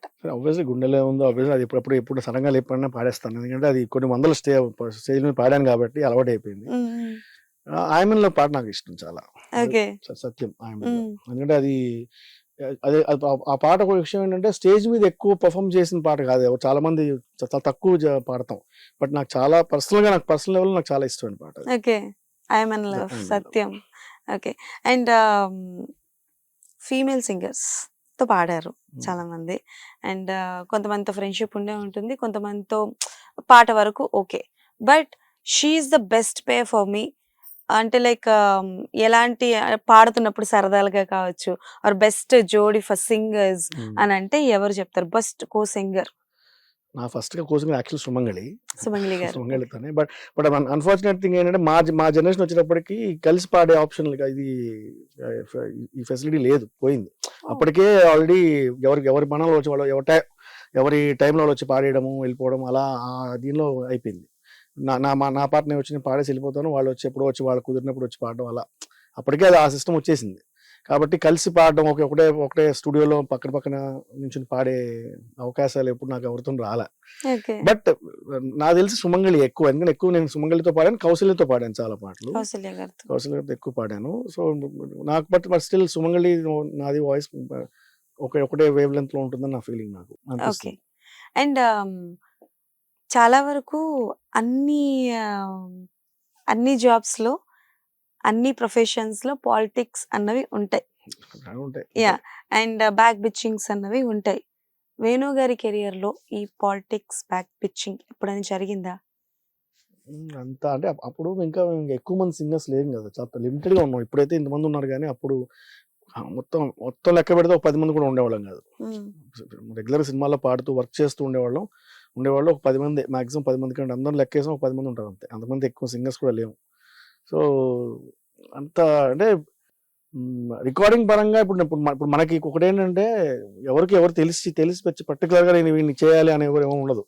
ఒకటే పాట ఇప్పుడు నాతో పాడిచ్చారు, నాతో పాడిచ్చి నాకు జరిగింది, ఒక సినిమాకి జరిగింది ఏంటంటే, ఒక మార్నింగ్ నేను పాడాను, ఓకే అనుకున్నాం, సరే పాడిని వచ్చేసాను, నాకు ఈవినింగ్ కల్లా చెప్తాం, మళ్ళీ ఒక కరెక్షన్స్ ఉంటే చెప్తా ఉన్నారు. ఈవినింగ్ నేను వెళ్ళిపోయాను, స్టూడియోకి వెళ్ళిపోయి కనుక్కుందాం, స్టూడియోకి వెళ్ళేసరికి అక్కడ అదే పాట ఇంకో సింగర్ పాడుతున్నాడు, వాడు కూడా నా ఫ్రెండే, నాతో పాటు రెగ్యులర్ గా ఉండే ఫ్రెండ్. ఏం సినిమాకు చెప్పగలరా? చెప్పొచ్చు, బట్ బాగోదేమో నాకు ఫీలింగ్ అంతే. యాక్చువల్లీ అది ఇప్పుడు నాకు వాళ్ళతో ఇంకా స్టిల్ మంచి రిలేషన్, అంటే సింగర్ తో కాదు, బట్ సినిమా పేరు చెప్తే ఆ సినిమాకి మ్యూజిక్ డైరెక్టర్ పేరు ఆబ్వియస్ తెలిసిపోతుంది. సో ఆ మ్యూజిక్ డైరెక్టర్ ఆయన ఇప్పటికీ నాకు బాగా క్లోజే. సో అన్ని ఇంటర్లింక్డ్ అనమాట. అందుకని బట్ జరిగింది అంటే ఆ పర్టికులర్ సినిమాకి ఇలా అంటే అలాంటివి ఉంటాయి. అంటే సింగర్ పర్టికులర్ గా నాకు ఎవరో నాకు అవకాశం రాకుండా చేయడం, ఇప్పుడు ఎవరికి వాళ్ళకి పాడాలని ఉంటుందిగా, ప్రతి ఒక్కరికి ఈ పాట నేను పాడాలి అనే ఫీలింగ్ ఉంటుంది ఎవరికి. అలానే ఏంటంటే అవకాశం వస్తే ఎవరు వదులుకోరు. ఇప్పుడు నాకు వచ్చిన అవకాశం నేను మాక్సిమం బెస్ట్ ఇవ్వాలి అని అనుకుంటా. అంటే ఇది వేరే వాళ్ళకి వెళ్ళకూడదు అని అనుకుంటా డెఫినెట్ గా. అలా వేరే సింగర్ అనుకుంటారు ఆబ్వియస్లీ, తప్పేం లేదు అందులో. కాకపోతే పర్టికులర్ గా వచ్చి వెనకాల నుంచి ఎవరన్నా ఆల్రెడీ పాడించి తీసేసిన సందర్భాలు తెలియవు. అంటే వేరే సింగర్ వచ్చి ఇన్ఫ్లుయెన్స్ చేసి తీసేయడం అలాంటివి ఎప్పుడు నాకు జరగలేదు అదృష్టంగా. ఇది నా పర్సనల్ డౌట్. ఇందాక మీరు మెన్షన్ చేసినట్టు ఒక పాటని ఒక 3-4 పాడిస్తారు, ఏది ఫైనల్ వెర్షన్ బాగుంటే అది పెడతారు, ఇది ఓకే బానే ఉంది, అది ఇప్పటికీ జరుగుతుంది, అది ఇప్పటికీ ఉంది, ఎప్పటికైనా ఈ ప్రాసెస్ అనేది ఉంటుంది. కాకపోతే అది చెప్పి చేస్తారా చెప్పకుండా చేస్తారా ఒకటి. రెండోది ఏంటంటే ఈ 4 సింగర్స్ కి పేమెంట్ అన్నది ఇస్తారా, లేకపోతే ఎవరిది ఫైనల్ వెర్షన్ అవుతుంది? ఇందాక చెప్పిన ఎగ్జాంపుల్ లో నాకు పేమెంట్ ఏం రాలా, సాంగ్ లేదు, పేమెంట్ లేదు. అంటే అక్కడ మీ టైం వేస్ట్ ఆబ్వియస్లీ కదా, బట్ అనిపిస్తుంది అంటే మనకు డబ్బులు అప్పుడు ఆ టైంలో నా మైండ్ సెట్ ఏంటి, అంత పెద్ద సినిమా, అది చాలా పెద్ద సినిమా, అప్పుడు చాలా పెద్ద సినిమా, అది ఇలా పెద్ద స్కేల్ ఉన్న సినిమా, ఇలాంటి సినిమాలో నాకు మిస్ అయిపోయింది అని ఒక ఉంటుంది కదా. డబ్బుల కంటే కూడా ఫస్ట్ అది ఉంటుంది మెయిన్, తర్వాత డబ్బులు ఎప్పుడో వస్తుంది ఆ ఆలోచన. బట్ అప్పుడు అనిపిస్తుంది కదా మనకు డబ్బులు రాలేదు, పాట లేదు. సో ఆబ్వియస్లీ రెండు రకాలను బాధే కదా అది. మన టైం పెట్టాము, టైం ఇచ్చి పాడాము, సరే మనకు అవకాశం కావాలి, కానీ ఏంటంటే అంత పెద్ద సినిమా, ఒక అంత స్పాన్ ఉన్న సినిమాలో బాగా మిస్ అయిపోయింది. మంచి పాట. హీరో చెప్పండి. నితిన్ గారిది. ఓకే, ఇప్పుడు ఇయర్ అడిగామనుకోండి, ఇప్పుడు మనం ఇయర్ అడిగామనుకోండి, ఇయర్ అడిగితే ఆటోమేటిక్ గా ఇయర్ లో రిలీజ్ అయిన సినిమాలు అన్ని చేస్తారు. ఎందుకంటే వాళ్ళు పర్టికులర్ మ్యూజిక్ డైరెక్టర్ ఇప్పటికీ నాకు మంచి ఫ్రెండ్, మా క్లోజ్ గా ఉన్నాం కాబట్టి అంతే కదా. ఓకే, అండ్ ఇప్పుడు వచ్చే రీసెంట్ సాంగ్స్ లో which one is your favourite one? చాలా ఉండుంటాయి, ఒక టాప్ 3 చెప్పండి. రీసెంట్ గా అంటే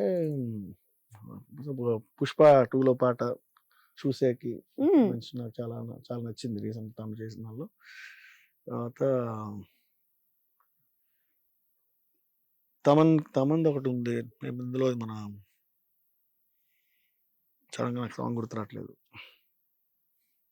తమన్ పాట ఒకటే, మన సాంగ్ గుర్తురావట్లేదు నాకు సడన్గా. బట్ చాలా లిమిటెడ్ గానే ఉన్నాయి ఈ మధ్యకాలంలో. అంటే అంత వినంగానే ఏ పాటలో అనిపించి నాకు రీసెంట్ గా మన పుష్ప 2 చాలా, అదొకటి చాలా ఇన్స్టెంట్ గా నాకు అది ఎక్కింది, అది బాగా. ఓకే, అండ్ అంటే లైక్ తమన్ గారు తెలుసా? ఓకే, సో అంటే ఒకటే సినిమా పాడాను, బట్ పరిచయం ఎప్పటి నుంచో ఉంది. సూపర్ మచ్చి అని ఒక పెద్ద సినిమా పేరు సూపర్ మచ్చి, అందులో పాడాను. మంచి పాట, మంచి పాట. అన్ఫార్చునేట్లీ అది పెద్ద రీచ్ కాలేదు, బట్ పాడాను, తమన్కి పాడాను అంతే. Okay, done. సో డిఎస్పి గారు, తమన్ గారు ఇద్దరు మీకు క్లోజ్ కాబట్టి, తమన్ నాకు ఏంటంటే కీబోర్డ్ పేరు ఉన్నప్పటి నుంచి పరిచయం కాబట్టి అప్పటి నుంచి తనతో పరిచయం ఉంది ముందు నుంచి కూడా. డన్. సో ఇది వరకు ఒక ఇంటర్వ్యూలో నేను ఒకటి అడగడం జరిగింది, అది కొంచెం ఇష్యూ అవడం కూడా జరిగింది, బట్ నేను బ్యాడ్ మేనర్ గా అడగట్లేదు. సో డిఎస్పి గారిది అండ్ అలాగే తమన్ గారిది ఏదైనా సాంగ్ రిలీజ్ అయితే ఫస్ట్ ట్రోల్ స్టార్ట్ అవుతుంది. ఏంటి, సో కంపారిజన్ చేస్తారు. ఆల్రెడీ ఈ పాటలో ట్యూన్ ఉంది, ఈ పాటలో ట్యూన్ తీసుకొచ్చి ఈ పాటకి పెట్టారు అని చెప్పి అటుపక్క తమన్ గారిని ఇటుపక్క డిఎస్పి గారిని కంపేర్ చేయడం అవుతుంది. కట్ చేసి చూస్తే అది ఒకటేలా ఉన్నా అది వాళ్ళ సినిమాలో సాంగే, వాళ్ళు కంపోజ్ చేసుకున్న సాంగే. సో ఈ ట్రోల్స్ మేమ్స్ చూస్తున్నప్పుడు యాజ్ పర్సనల్ గా మీకు వాళ్ళు తెలుసు కాబట్టి ఎంతవరకు వీటిని వాళ్ళు పట్టించుకుంటారు, ఎంతవరకు ఇది వాళ్ళకి ఎఫెక్ట్ అవుతుంది? వాళ్ళు అసలు డోంట్ కేర్, వాళ్ళు పట్టించుకోరండి. వాళ్ళు నేను ఇద్దరిది తెలుసుగా నాకు. దేవి ఇంకొంచెం ఎక్కువ నేను వర్క్ చేశాను కాబట్టి దేవి గురించి ఇంకా ఎక్కువ తెలుసు. ఇలాంటి సందర్భాలు ఇప్పుడు కాదు, ఇంత ముందు కూడా జరిగాయి. తను దేవి విషయంలో నేను నా పర్సనల్గా నేను తనతో ఉన్నప్పుడు జరిగిన ఇన్సిడెంటే చెప్పాలంటే, ఒక పర్టికులర్ సినిమాలో తను ఒక సాంగ్ చేశాడు అప్పట్లో. ఎందుకు నా పాటే నేను దేవికి నేను పాడిన వెంకీ సినిమాలో పాట. అదే టైంలో అంటే ఇప్పుడు చక్రి గారు లేరు కాబట్టి చక్రి గారి పేరు తీయచ్చు, నాకు తెలిసి ఇబ్బంది లేదు. ఎందుకంటే అది ఆ టైంలో ఆయన ఇంకో సినిమాకు ఒక సాంగ్ కంపోజ్ చేశారు. నేను పాడి ఓ మనసా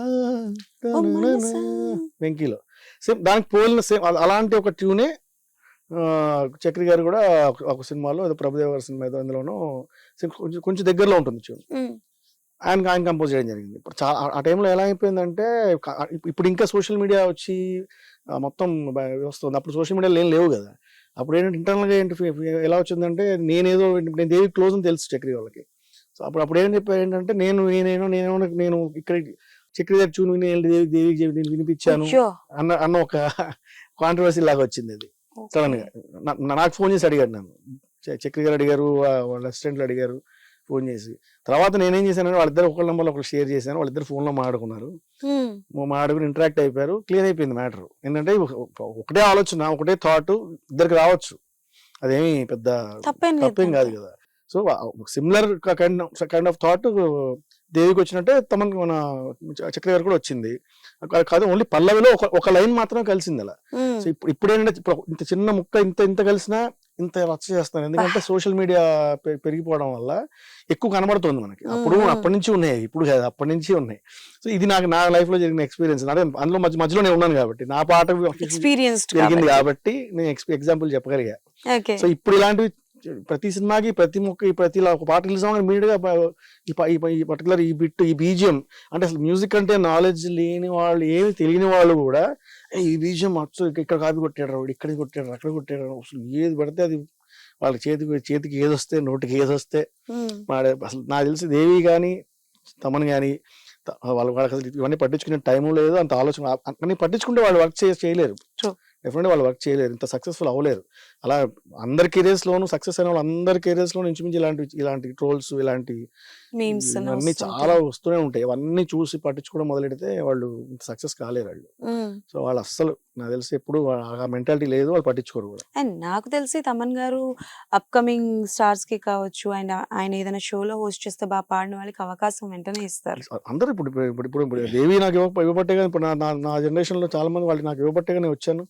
సో అలా అందరూ ఇప్పుడు మణిశర్మ గారు కూడా అందరు కొత్త సింగర్స్, ఇక్కడ సింగర్స్, హైదరాబాద్ సింగర్స్ కి ఎక్కువ అవకాశాలు ఇస్తున్నారు. మణి గారు కూడా. సో నేను ఆయనకు కూడా పాడాను. సో మేము అందరూ వీళ్ళందరికీ పాడిన వాళ్ళమే. అందరూ మాకు వాళ్ళ అవకాశం లేకపోతే ఎలా పాడతాం? మీ అందరూ ఇన్ని పాటలు పాడగలిగామంటే డెఫినెట్లీ వాళ్ళు అవకాశం ఇవ్వబట్టే. తెలుగు, కన్నడలో పాడారు. కన్నడలో ఒక 4-5 సినిమాలు పాడాను, ఎక్కువేం కాదు. మరి వేరే లాంగ్వేజెస్ వేరే అంటే ఇంకా వేరే తమిళ్, మలయాళం కానీ మలయాళం డివోషనల్స్ పాడాను. సినిమా పాట ఏం పాడలేదు. మలయాళంలో కొన్ని డివోషనల్స్ పాడాను. తమిళ్ ఒక సినిమా ఏదో పాడాను, చిన్న బిట్ సాంగ్ లాంటిది, అనూప్ మ్యూజిక్ లో. జై ఉంది కదా, తమిళ్ వర్షన్ లో ఒక బిట్, చిన్న బిట్, అది నాకు గుర్తులేదు కానీ అది చెప్తున్నా, బట్ ఎప్పుడో పాడాను అది. సో చిన్న బిట్ పాడాను. సినిమా పాటల కన్నా ఆల్బమ్ సాంగ్స్ కి, పొలిటికల్ సాంగ్స్ కి, అండ్ మనకి ఈ అంటే లైక్ నేటివిటీ సాంగ్స్ కొన్ని ఉంటాయి, నేటివిటీ లోకల్ లాంగ్వేజ్ సాంగ్స్ కి, సో వీటికి అమౌంట్ అన్నది ఎక్కువ ఇస్తారు అని విన్నాను. అది అలా మీరు ఏమైనా పొలిటికల్ సాంగ్స్ కి అంటే అందరికి కాదు, పర్టికులర్ కొంతమంది స్పెసిఫిక్ గా ఒక డిఫరెంట్ వాయిస్ ఉండి ఒక ఇప్పుడు నా వాయిస్ నేను కొన్ని పాడాను. ఒక సీజన్ లో కొన్ని పొలిటికల్ సాంగ్స్ పాడాను నేను. బట్ నేను పాడిన అప్పుడు ఆల్మోస్ట్ 2009 చెప్పాను, 2009, 8, 9 అప్పుడు ఎలక్షన్స్ టైమ్, అప్పుడు పొలిటికల్ సాంగ్స్ పాడాను. అప్పుడు నేను పేమెంట్స్ లేవు, ఇప్పుడు పెరిగాయి అన్ని. ఇప్పుడు వచ్చే సింగర్స్ కొంతమంది, పర్టికులర్ గా కొంతమంది సింగర్స్ ఉంటున్నారు పొలిటికల్ పార్టీస్ కి, వాళ్ళు అడిగి మరి ఆ పలానా సింగర్ కావాలని అడిగి మరి వాళ్ళు పిలిపించి పాటించుకుంటున్నారు. వాళ్ళు ఎక్కువ డిమాండ్ చేస్తున్నారు. రిమైనింగ్ ఆల్మోస్ట్ లైక్ లాక్స్ లో అడుగుతున్నారు, లాక్స్ లో తీసుకుంటున్నారు వాళ్ళు పేమెంట్స్. కూడా లేదు, లాక్సే. మీరు ఎప్పుడు పర్సనల్ గా ఒక ఆల్బమ్స్ చేద్దాం, ఆర్ ఎల్స్ పాత పాటలు ఏమైనా ఉంటే వాటిని రిమిక్స్ చేద్దాము, కొన్ని సాంగ్స్ తీసుకొని నా వర్షన్‌లో పాడదాము అని ఎప్పుడు థాట్ రాలేదా మీకు? వచ్చింది యాక్చువల్లీ ఇప్పుడు అంటే నాకు ఇది అయిన తర్వాత ఏమైందంటే నేను ఒకటి నీకు ఇందాక చెప్పినట్టు అకాడమీ పెట్టి అంటే ఆ జోన్లోకి వెళ్ళిపోయాను నేను. ఇది మళ్ళీ నేను ఇప్పుడు పెట్టిన తర్వాత నేను యాక్చువల్గా నేను కొన్ని కంపోజ్ చేసి మా స్టూడెంట్స్తో పాడించిన సందర్భాలు ఉన్నాయి. హుహు. వాళ్ళతో రికార్డ్ చేసి ఇంకా నేను చేయడం వాళ్ళు ఇన్వాల్వ్ చేసి వాళ్ళతో పాడించడం జరిగింది. ఓకే. కొన్ని డివోషనల్స్ కంపోజ్ చేసి, అంటే నేను బయటకి ఎప్పుడు అంత ఓవర్ ఎక్స్పోజ్ అవ్వాలి, ఆ కంపోజర్గా ఎప్పుడు నన్ను నేను ప్రొజెక్ట్ చేసుకోలేదు ఇప్పటిదాకా. హ్మ్. బట్ ఫర్దర్గా చేయాలని ఆలోచన ఉంది కానీ బట్ సినిమాలు పెద్ద పెద్ద సినిమాలు చేయాలి అంత థాట్ లేదు. హ్మ్. బట్ నేనే చేసుకోవాలి, నాకు నేను చేసుకోవాలి, మా స్టూడెంట్స్తో పాడించాలి, ఇలాంటి థాట్స్ ఉన్నాయి. హ్మ్. ఇప్పటిదాకా చేయలేకపోవడం ఏంటంటే ఇక ఇలాగే నాకేంటంటే ఈ క్లాసెస్లో పడిపోయి అకాడమీలో దీనిలో పడిపోయి నేను అసలు ఆ జోన్లోకి అసలు ఆలోచన రాలేదు, ఎక్కువ థాట్ రాలేదు. ఓకే. దానివల్ల అంత ఫుల్ ఫ్లెడ్జ్‌గా చేయలేకపోయాను హ్మ్. అంతే. మీ ఫ్యామిలీలో మీ మీ ఫ్యామిలీ మెంబర్స్‌లో నెక్స్ట్ జనరేషన్‌కి ఎవరైనా వస్తారా? Your kids. రావాలనే ఉన్న మా పాపలు నాకు ఇద్దరు పాపలు. హ్మ్. సో రెండో పాప బాగా పాడుతుంది, దాన్ని నేర్చుకుంటుంది. సో మా దగ్గర నేర్చుకోవట్లేదు, మా దగ్గర కూర్చోదు అది. నేను మాకు కూర్చోపోతే వేరే వాళ్ళకి నేర్పిస్తున్నాను, దానికి నేర్చుకుంటుంది. చూడాలి, దాని మీద ఉంది నా హోప్ చేయాలని. రీసెంట్‌గా రిలీజ్ అయిన సినిమాల్లో మీకు బాగా నచ్చిన ఆల్బమ్ ఏంటి? ఏ మూవీలో పాటలన్నీ నచ్చాయి? రీసెంట్‌గా రిలీజ్ అయిన సినిమాల్లో హాయ్ నాన్న 'హాయ్ నాన్న'. ఓకే. ఆల్మోస్ట్ అన్ని సాంగ్స్. ఈ పాటలు రెగ్యులర్ ఈవెన్ మా కార్లో కూడా అది ప్లే అవుతుంటుంది. మా పిల్లలకు కూడా ఇష్టం ఆ పాటలు. సో రెగ్యులర్ నా కార్లో ఆ పాటలు ప్లే అవుతుంటాయి. ఓకే. ఒక సినిమాకి బీజీఎం అన్నది, మ్యూజిక్ డైరెక్టర్ అన్నది, సింగర్స్ అన్నది కనిపించని పిల్లర్స్. కనిపించే పిల్లర్స్ ప్రొడ్యూసర్స్, డైరెక్టర్స్ వీళ్ళందరూ ఉంటారు. కనిపించని పిల్లర్స్ వీళ్ళు. సో, మీరు చూసిన సినిమాల్లో థియేటర్‌లో మీకు గూస్ బంప్స్ తెప్పించి ఫుల్ ఇంకా you are in emotional mode అంటే ఏం సినిమా రీసెంట్‌గా? రీసెంట్‌గా అమరన్ 'అమ్రాన్'. ఓకే. చాలా అసలు నేను హేట్ చేశాను థియేటర్‌లో.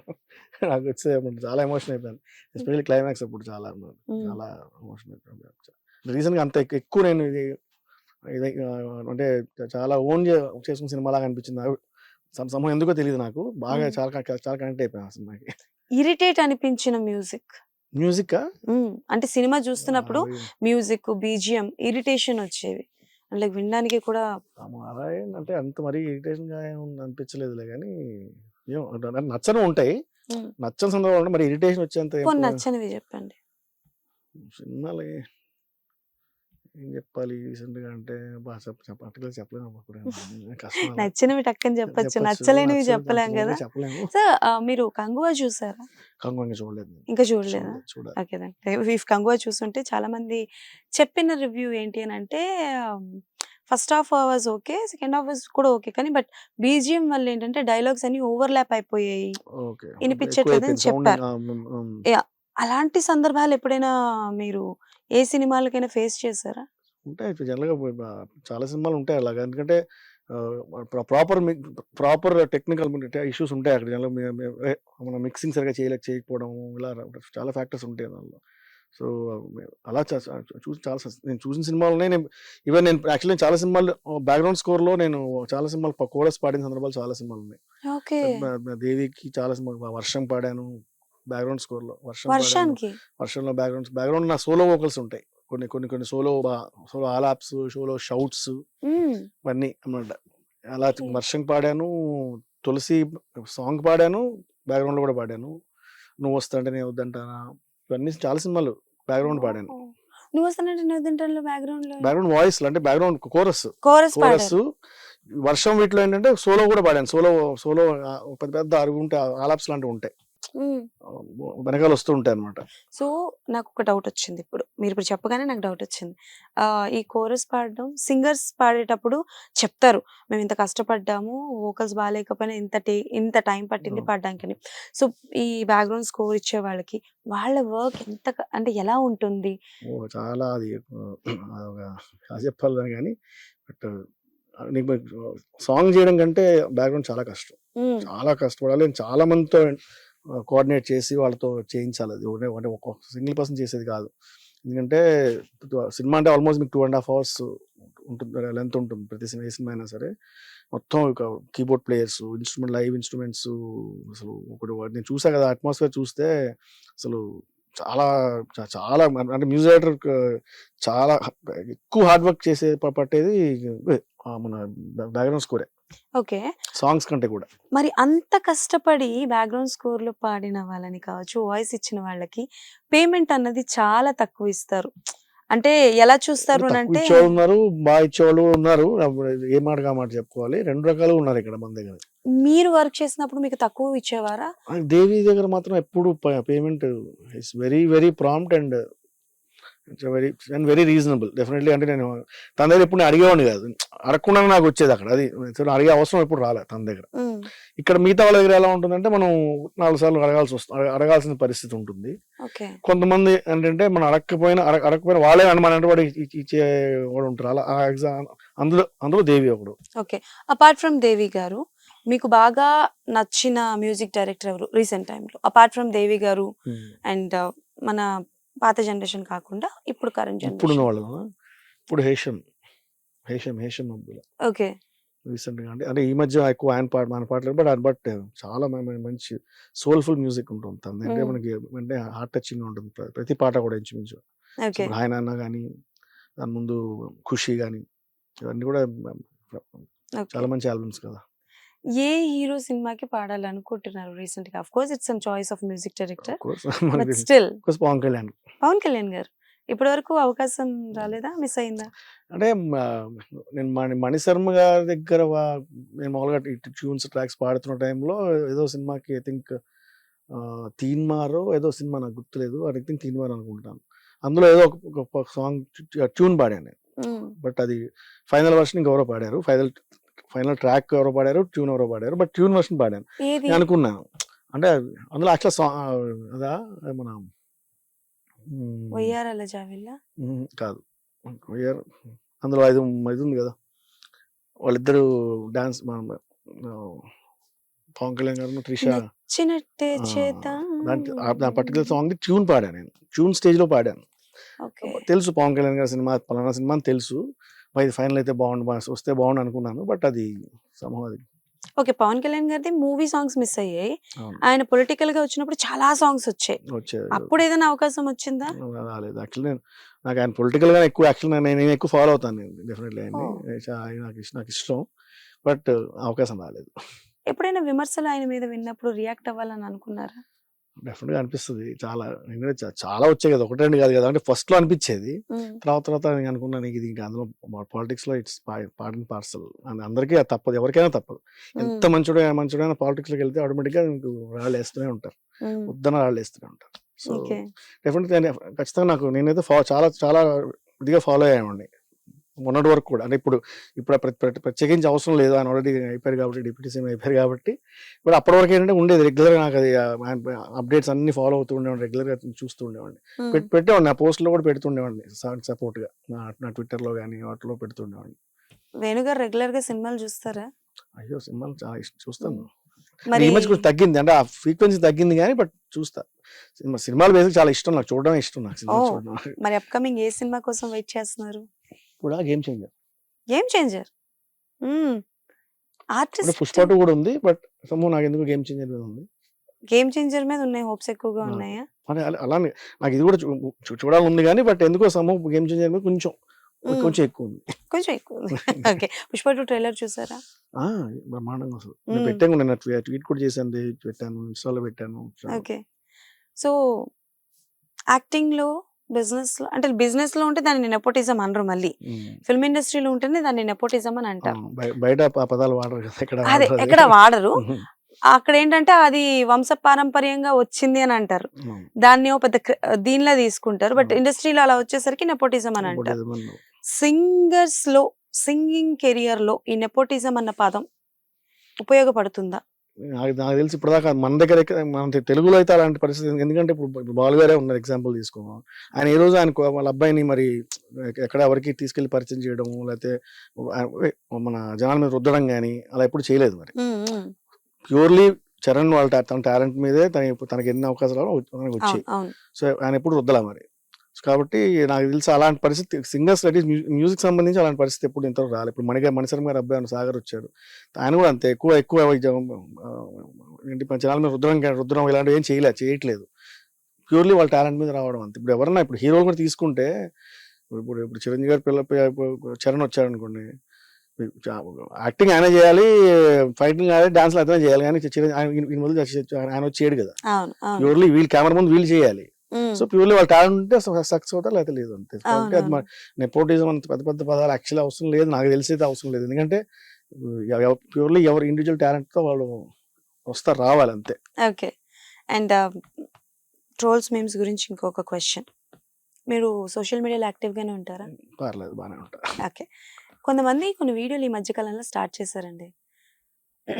డబుల్ మీనింగ్స్ ఎక్కువైపోయాయి మాటల్లో కావచ్చు, అవును. మాటల వరకు సరే కానీ ఈ మధ్య కాలంలో పాటల్లో కూడా అంటే మార్చేస్తున్నారు. అల్టిమేట్ క్లాసిక్ సాంగ్స్ లో క్రియేటివిటీ కూడా ఎక్కువైపోతే ఇదే ప్రాబ్లం, మరీ ఎక్కువైనా కూడా ఇదే హా, సమస్య. ఆ క్రియేటివిటీ ఎక్కువైపోవడం ఏంటంటే సూపర్ హిట్ సాంగ్స్ లోని కూడా కొన్ని పదాలు తీసేసి కొన్ని లిరిక్స్ తీసేసి దాన్ని డబుల్ మీనింగ్స్ గా పెట్టడం మీనింగ్లు జరుగుతుంది. బూతులు పెట్టేసి వాళ్ళ ఇష్టం, వాళ్ళ ఇష్టం. వాళ్ళ అలాంటివి చూసినప్పుడు అసలు సింగర్ గా ఏమనిపించవచ్చు? బికాస్ గుండెల్లో ఏముంది సాంగ్ లో ఇందాక నేను చెప్పినట్టు ఎందుకో తెలియదే కంగారు పుడుతున్నది, అది కూడా రకరకాలుగా పెట్టడం జరిగింది.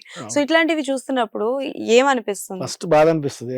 అంటే ఒక కంపోజర్ చాలా చాలా ఇష్టపడి, చాలా కష్టపడి తన దీంతో ఒక టాలెంట్తో కంపోజ్ చేసిన పాటని వీళ్ళు ఇంత సింపుల్గా వాళ్ళు అసలు ఎలాంటి ఇది లేకుండా, చాలా ఆలోచన లేకుండా, విచక్షణ లేకుండా చెప్పాలంటే, ఇంకా పదం వాడాలంటే వాళ్ళ ఇష్టానికి వాళ్ళు దాన్ని మార్చేసి చేస్తే డెఫినెట్గా అలాంటి వాళ్ళకి బాధ అనిపిస్తుంది. అంటే నా పాట అయితే ఇంకా ఎక్కువ అనిపిస్తుంది. ఏ పాట అయినా నాకు బాధ ఉంటుంది.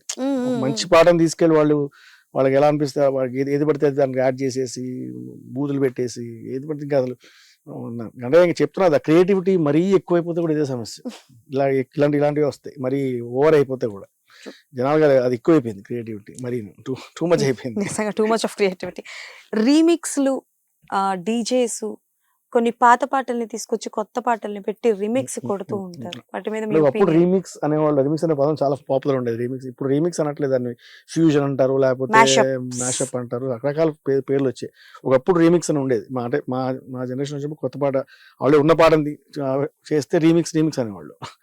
సో ఇప్పుడు ఆ పదాలు ఇప్పుడు లేవు కానీ, బట్ కదా దాన్ని ఆ ఒరిజినల్ సోల్ పోకుండా చేస్తే ఏదైనా బాగానే ఉంటుంది.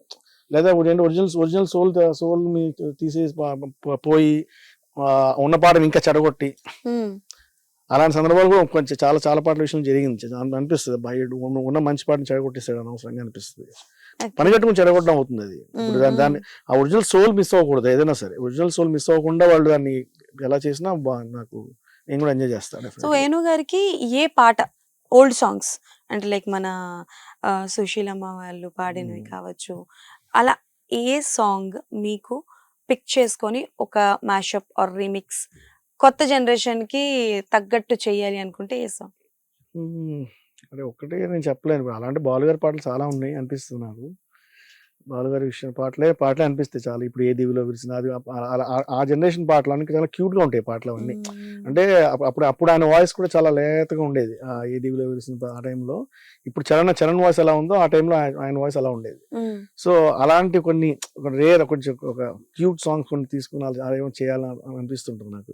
దాని కొంచెం ఈ జనరేషన్ వాళ్ళకి కొంచెం ఇప్పుడు జనరేషన్ ఆ పాటలు తెలియదు.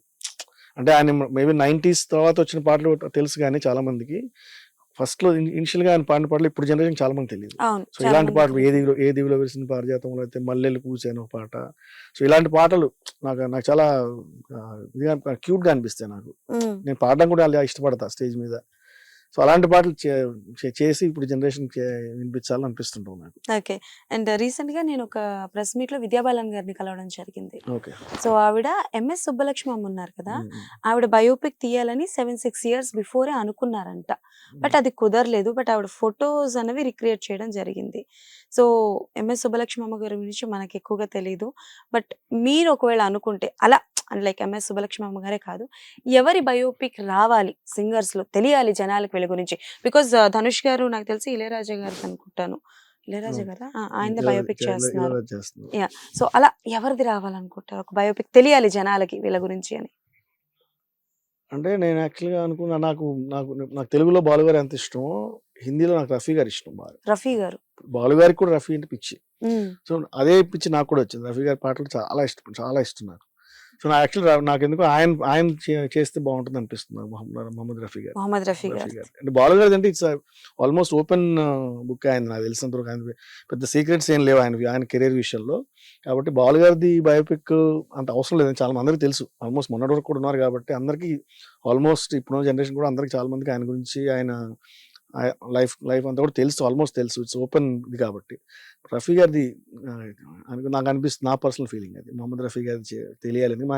ఆయన పాటలు తప్ప ఆయన లైఫ్ మనకు తెలియదు, ఆయన స్ట్రగుల్ మనకు తెలియదు. ఓకే. బట్ ఆయన పాటల్లో ఒక పెయిన్ ఉంటుంది, ఉమ్, తెలియని ఒక పెయిన్ ఉంటుంది రఫీ గారి వాయిస్ లో.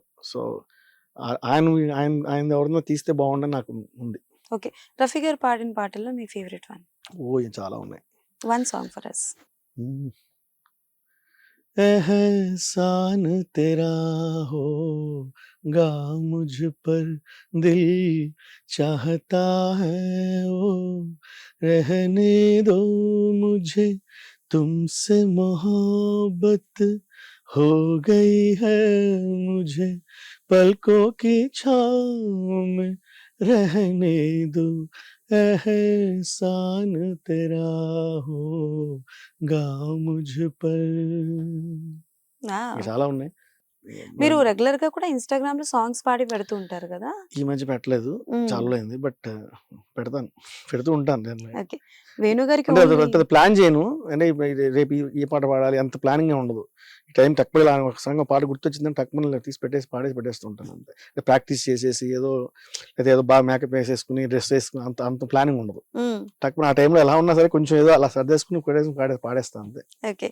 వేణు గారికి ఓన్లీ మ్యూజిక్ మీద ఇంట్రెస్టా లేకపోతే యాక్టింగ్, డైరెక్షన్ అట్లాంటివి ఏమైనా? యాక్టింగ్ అసలు ఇంట్రెస్ట్ చూడడానికి ఇష్టపడతాను అంతే. నేను సినిమాలు చూడడం ఇష్టపడతాను అంతే. యాక్టింగ్ డైరెక్షన్ చాలా టఫ్ జాబ్ అది అసలు. ఎప్పుడు కూడా సరదాగా కూడా ఒక చిన్న గెస్ట్ రోల్ చేసింది ఏది లేదా? గెస్ట్ రోల్ ఎప్పుడు అంటే ఇప్పుడు అంటే నేను అంటే ఇంటెన్షనల్ గా ఎప్పుడు చేయలేదు. ఇంటెన్షనల్ గా చేయాలనుకుని చేసిన సందర్భాలు కాదు. కానీ నేను యాక్చువల్గా చెప్పాను, ఇట్లు శ్రవణ సుబ్రహ్మణ్యం సినిమా తెలుసు కదా మీకు? ఆ, ఆ సినిమాకి నేను ప్రొడక్షన్ లో వర్క్ చేశాను. ఓ ఐ వాజ్ లైక్ ఒక క్యాషియర్ లాగా అనుకోండి. అంటే ఆ ప్రొడ్యూసర్స్ నాకు ఫ్రెండ్స్. ఓకే. సో అలా అనుకోకుండా ఏదో అది వాళ్ళు అడిగి ఏంటంటే అందులో ఇంకోటి ఏంటంటే అందులో యాక్చువల్లీ నాకు పాట పాడిస్తాను ప్రామిస్ చేశారు. బట్ పాడించలేదు, వేరే విషయంగా. దట్స్ డిఫరెంట్ టాపిక్ అది. ఓకే. సో అలా ఆ సినిమాలో చాలా చోట కనబడతాను నేను. గెస్ట్ రోల్ ఏం కాదు. నన్ను ఏంటంటే ఆ టైంలో నేను అక్కడ లొకేషన్లో ఉంటే నన్ను పర్టికులర్ హీరో పక్కన హీరో వెనకాలో అలా కూర్చోబెట్టి అలా నడవడం, ఇలా పాస్ ఆన్ షార్ట్స్ ఇలాంటివి చేశాను అంతే. యాక్టింగ్ లా ఏం చేయలేదు. ఓకే.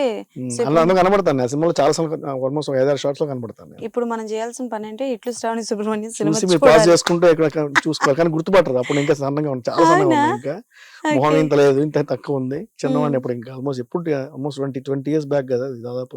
ఓకే. ఎన్ని ఇయర్స్ ఆఫ్ కెరియర్ ఇండస్ట్రీ మీది, ఫిల్మ్ ఇండస్ట్రీ? 24 కదా, అయిపోయింది ఆల్మోస్ట్ 20. ఇప్పుడు నెక్స్ట్ ఇయర్ వస్తే 25 అనుకుంటా. 25 years. సరే. 99 లో నా ఫస్ట్ నీకోసం రిలీజ్ అయింది. అంటే ఎండ్ లో ఆల్మోస్ట్ చెప్పాలంటే. సో తీసుకుని 25 years ఇది నాకు. ఓకే. సో అంటే 25 years అంటే 2 generations. అదే నా ఫస్ట్ 10 years వరకు ఒక generation. మా జనరేషన్ ఆల్మోస్ట్ లైక్ 2010 వరకు కూడా వాజ్ క్వైట్ రీజనబుల్లీ, చాలా రెగ్యులర్ వర్క్స్ ఉండేవి. ఆ 10 తర్వాత నుంచి స్లోగా ఇంకో జనరేషన్ స్టార్ట్ అయింది. సో అలా ఉంటారు. ఇప్పుడు ఆల్మోస్ట్ థర్డ్ జనరేషన్ నడుస్తుంది, సెకండ్ కూడా కాదు ఇప్పుడు. సో థర్డ్ జనరేషన్స్, 3 generations మీరు చూసారు కాబట్టి మ్యూజిక్ లో మీరు చూసిన డిఫరెన్స్ ఏంటి? అప్పుడున్న మ్యూజిక్ కి ఇప్పుడున్న మ్యూజిక్ కి చూసిన డిఫరెన్స్ ఏంటి? అంటే టెక్నాలజీ పెరిగింది, నాకు తెలిసినంత వరకు టెక్నాలజీ పెరిగింది అంతే. నేను గమనించంటే మా ముందు జనరేషన్ వాళ్ళకి వరకు ఒక కైండ్ ఆఫ్ టెక్నాలజీ ఒక వరకు ఉండేది. మా టైంలో ఒక కైండ్ ఆఫ్ మ్యూజిక్ అంటే చెప్పాలంటే మాకది గోల్డెన్ పీరియడ్ అనిపిస్తుంది నాకైతే పర్టికులర్గా. ఎందుకంటే మేము ఫస్ట్ 10 years 12 years అయితే మేము అందులో ఉండి మనం ట్రావెల్ చేసాం కాబట్టి నాకు డెఫినెట్లీ నాకు ఆ జనరేషన్, ఆ పాటలు అంటే మనకి సోల్ఫుల్గా అంటే ఇప్పటికీ వింటున్నాం కదా. ఇప్పుడు ఆ పాటలు ఇప్పటికీ, ఇప్పుడు నేను అప్పుడు పాడినా కూడా, ఇప్పుడు నేను గుండెల్లో అప్పుడు పాడాను, తులసి అవన్నీ కూడా ఆల్మోస్ట్ 2000 నుంచి 2010 లోపల పాడినవి ఇవన్నీ కూడా నేను. సో అన్ని కూడా ఇప్పటికీ వింటున్నాం అవి. ఇప్పుడు నేను పాడిన పాటలు అయినా సరే, ఈ మధ్య పాటలు అయినా సరే ఒక 1 year తర్వాత నేను నాకే వినబుద్ధి కాదు. ఉమ్, అలా ఉంటున్నాయి. నాకే వినబుద్దాని పరిస్థితులు ఉంటున్నాయి. అలా ఉంటుంది. కాబట్టి అంటే టెక్నాలజీ అయితే పెరిగింది. కంపారిటివ్లీ ఎక్కడో ఏదో సోల్ మిస్ అవుతున్న ఫీలింగ్ ఉంటుంది నాకు. ఇంకా ఇప్పుడు అన్ని music అన్ని లో. పాటలు అలా అంత పర్ఫెక్ట్ గా అంటే ఎక్కడో చాలా రేర్ గా ఒక మంచి పాట ఉంటుంది. ఉమ్, చాలా తక్కువ మంది కొంచెం సోల్ఫుల్ మ్యూజిక్ ఇవ్వగలుగుతున్నారు అనిపిస్తుంటుంది నాకు. ఇంకా సోల్ ఎక్కడో మిస్ అవుతున్న ఫీలింగ్ ఉంటుంది. అంటే ఉమ్. అప్పుడున్న సోల్ ఇప్పుడు లేదేమో, తగ్గిందన్న ఫీలింగ్ వస్తుంది. ఓకే. ఇప్పుడున్న సింగర్స్ లో మీ పాత సింగర్స్, మీ బ్యాచ్మేట్స్ కాకుండా ఇప్పుడున్న సింగర్స్ లో వేణు గారికి ఎవరు క్లోజ్? అంటే లైక్ ఎనీథింగ్ ది అట్లా కెన్ షేర్. అందరూ క్లోజ్ అంటే సింగర్స్ పరంగా అందరూ క్లోజే. ఇప్పుడు జనరేషన్ కూడా అందరూ నాతో చాలా క్లోజ్ గా ఉంటారు. నేను వాళ్ళతో చాలా చనువుగా ఉంటాను. అందరూ అన్న అన్న అని పిలుస్తారు. చాలా ఇప్పుడు వాళ్ళు కూడా అందరూ కూడా ఇప్పుడు మళ్ళీ కొత్త వాళ్ళు అయితే సార్ అంటారు, అంకుల్ అంటారు కొంతమంది. అయ్యో. మా తర్వాత వాళ్ళైతే అన్న, ఇప్పుడు హేమచంద్ర వీళ్ళందరూ కూడా వాళ్ళందరూ నన్ను అన్న అని పిలుస్తారు. అందరూ ఇంచుమించుగా వాళ్ళందరికీ అన్ననే. ఎందుకంటే వాళ్ళ ముందు జనరేషన్ ఉంది కదా. సో వాళ్ళందరికీ అందరూ క్లోజ్. నాకు అందరూ ఇష్టమే. అంటే సింగింగ్ పరంగా నాకు బాగా ఇష్టమైన సింగర్ అంటే అడిగితే మాత్రం నాకు ఐ టెల్ నా తర్వాత జనరేషన్ లో హేమచంద్ర బాగా ఇష్టం. హేమచంద్ర గారు. Wow. చాలా ఇష్టం హేమచంద్ర. ఇప్పుడు అనురాగ్ కుల్కర్ని. కుల్కర్ని ఓకే, రీసెంట్ గా మ్యారేజ్ అయింది. వెళ్ళారా మరి? వాళ్ళు ఎవరిని పిలవలేదు, పిలిస్తే షాకింగ్ మాకే. సడన్ గా చేసేసుకున్న వాళ్ళు ఓకే. సడన్ గా చేసేసుకున్నారు. ఎవరికి తెలియదు. Okay. మేము కూడా సోషల్ మీడియాలో చూసిందే, ఎవరికి మరి తెలియదు. అడిగారా ఫోన్ చేసి? మెసేజ్ పెట్టాను అంతే. అదే వాళ్ళు ఏ పరిస్థితిలో చేసుకున్నారో మనకు తెలియదు కదా. తెలియకుండా ఏం అడుగుతాం. సో వాళ్ళు ఎలాగో డెఫినెట్ గా వాళ్ళు ఏ రిసెప్షన్ ఏదో ఇవ్వాలని ప్లాన్ చేస్తున్నారట. కాబట్టి కలవచ్చు. Okay. Apart from your singing life, celebrities లో ఒక ముగ్గురు అంటే like any time I can call them, అంటే లైక్ నాకు ఏదైనా కష్టం వచ్చినా, నాకు ఏదైనా హ్యాపీనెస్ వచ్చినా నా ఫ్యామిలీలో పార్ట్ ఆఫ్ ద ఫ్యామిలీ అవుతారు అనుకునే సెలబ్రిటీస్ ఎవరు? సెలబ్రిటీస్ అంటే అంటే మ్యూజిక్ సంబంధించా? మ్యూజిక్ సంబంధించి కాదు, అంటే సింగర్స్ కాదు, అపార్ట్ ఫ్రమ్ సింగర్స్ కాకుండా ఆర్టిస్టులు. ఆర్టిస్టులు నాకు పరిచయం ఉన్న వాళ్ళు ఆర్టిస్టులు అంటే చాలా మంది ఉన్నారు. అలా అనుకుంటే అంత నాకు షేర్ చేసుకుని ప్రాబ్లమ్స్ షేర్ చేసుకునే అంత ఏం లేదా. సింగర్స్ లో ఇంకా ఉన్నారు నాకు. ఇంకా సాందీప్ అన్న సింగర్ ఉన్నారు. ఐడియా ఉందా మీకు? సాందీప్ తెలుసా? సాందీప్. ఓకే. సో నా గుండెలో నీ ఉండిపోవా తను. సో నాకు సింగర్స్ లో నాకు తను ఎక్కువ బాగా క్లోజ్ తను నాకు. సో ఆల్మోస్ట్ నా జనరేషన్ అందరూ నాకు బాగా, అందరూ నన్ను బాగా ఇష్టపడతారు బేసిక్ గా. అందరికి నేను బాగా క్లోజ్. నేను అందరితోనూ క్లోజ్ గా ఉంటా. వాళ్ళు యాక్చువల్ మిగతా వాళ్ళు అంత ఎవరు క్లోజ్ కాదు. మళ్ళీ నాకు అందరూ క్లోజే. అందరికి నాకు క్లోజ్. కానీ వాళ్ళు ఎవరు పెద్ద ఎప్పుడు మాడుకోరు. నేను అందరితో రెగ్యులర్ మాడతాను. అందరూ నాకు క్లోజే. ఇప్పుడు నా జనరేషన్ అందరూ కూడా ఇంచుమించుగా ఇప్పుడు సాందీప్ కానీ, మల్లికార్జున్ కానీ, రవివర్మ అందరూ కూడా నాకు బాగా క్లోజ్ అందరు. ఓకే. అండ్ అంటే నేను మొన్న ఒక ప్రెస్ మీట్ లోనో దేంట్లోనో గ్రహించింది ఏంటంటే, డైలాగ్ రైటర్స్ కి, లిరిసిస్ట్ కి, సింగర్స్ కి గుర్తింపు ఉంటుంది. కానీ కంపేరింగ్ టు ఆర్టిస్టులు, డైరెక్టర్స్ కి వీళ్ళని వదిలేస్తే టెక్నీషియన్స్ కి వీళ్ళకి కొంచెం తక్కువ గుర్తింపు ఉంటుంది.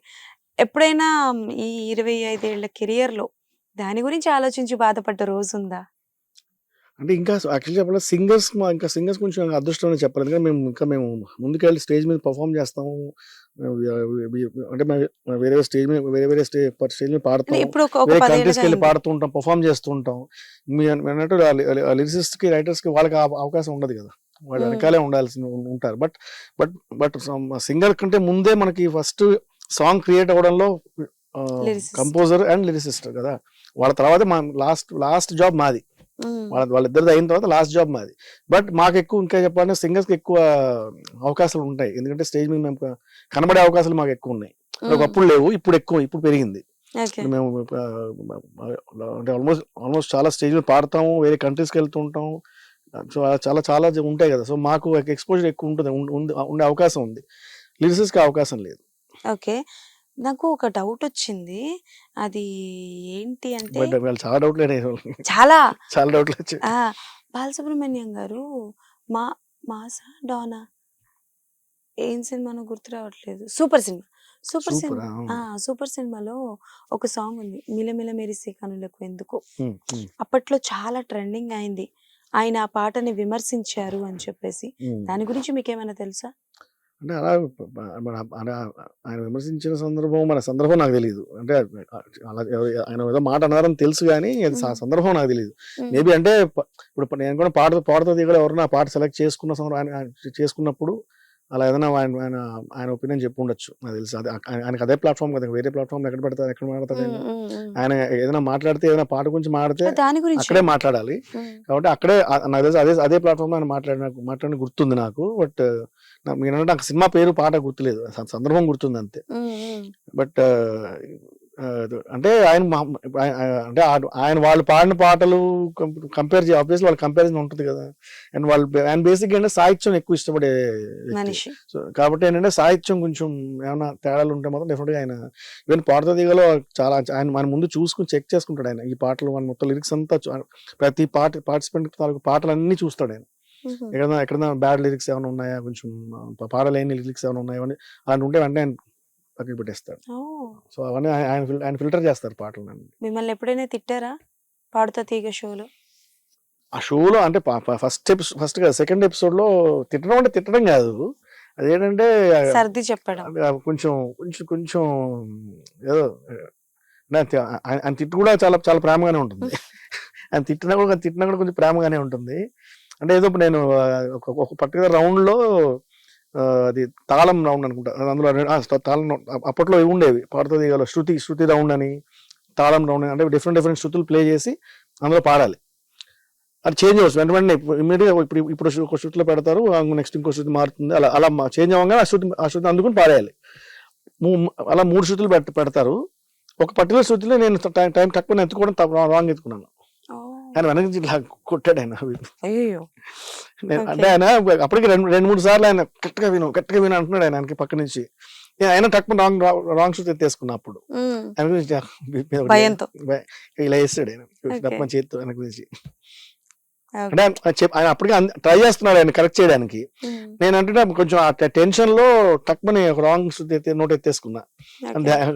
అప్పుడు కోపం వచ్చానికి ఇలా కొట్టాడు.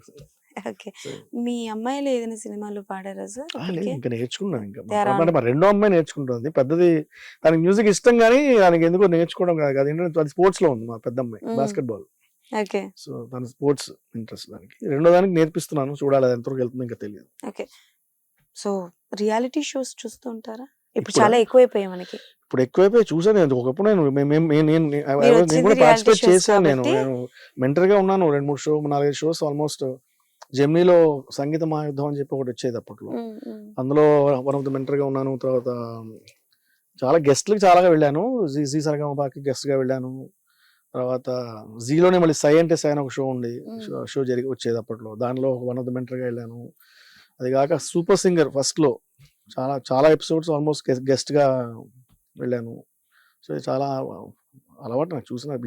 ఇప్పుడు తక్కువ చూడడం తక్కువ అంటే కంపారిటివ్లీ. సో సింగింగ్ కాంపిటీషన్స్ కాకుండా బిగ్ బాస్ చూస్తూ ఉంటారా? బిగ్ బాస్ ఇప్పుడు అంటే ఫస్ట్ లో చూసేవాడిని, ఇప్పుడు అంత ఎక్కువ ఫాలో అవట్లా. నచ్చట్లేదు, ఇంట్రెస్ట్ నాకు పోయిందా. మొదట్లో ఉన్నంత ఇది లేదు అనిపిస్తుంది నాకు. ఏ సీజన్ నుంచి పోయింది? ఐ థింక్ లాస్ట్ కాక ముందు 6th అనుకుంటాను.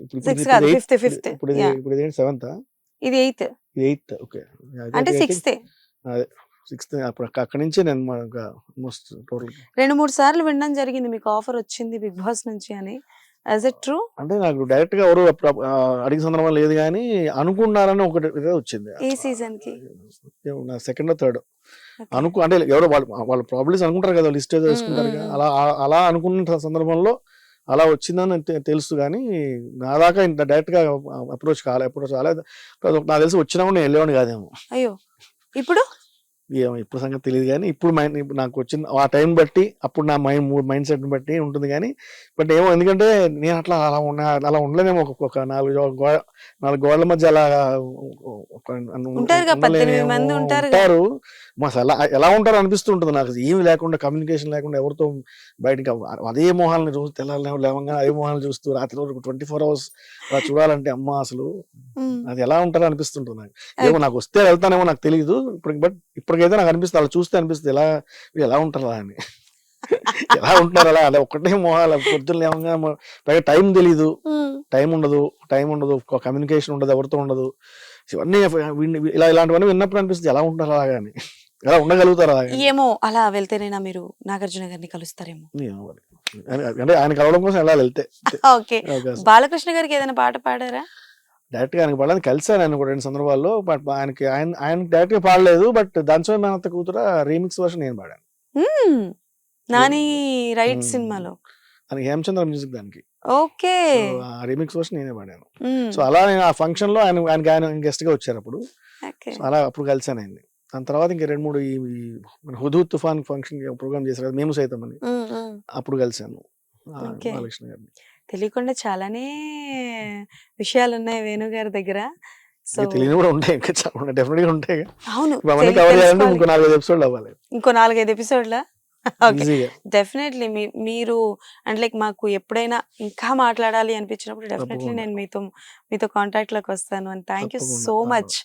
అండ్ సరదాగా ఒక చిన్న ర్యాపిడ్ ఫైర్ ఆడదామా? అబ్బా అనుకున్నా. నథింగ్, ర్యాపిడ్ ఫైర్ అంటే ఏం లేదు. జస్ట్ నేను ఆర్టిస్ట్ పేరు చెప్తాను, మీకు ఆ ఆర్టిస్ట్ సినిమాల్లో మీరు పాడింది కావచ్చు, ఆర్ఎల్స్ ఆయన సినిమాలో మీకు నచ్చిన పాట, 1 line, hmm. Anything is fine. Okay okay. So starting with Chiranjeevi గారు. ఆబ్వియస్లీ నా స్వార్థం నాకు ఉంటుంది, నా పాట కదా, నేను పాడాను కాబట్టి ఓకే. నా పాటే నా పాట చెప్పాలంటే ఆ పాట.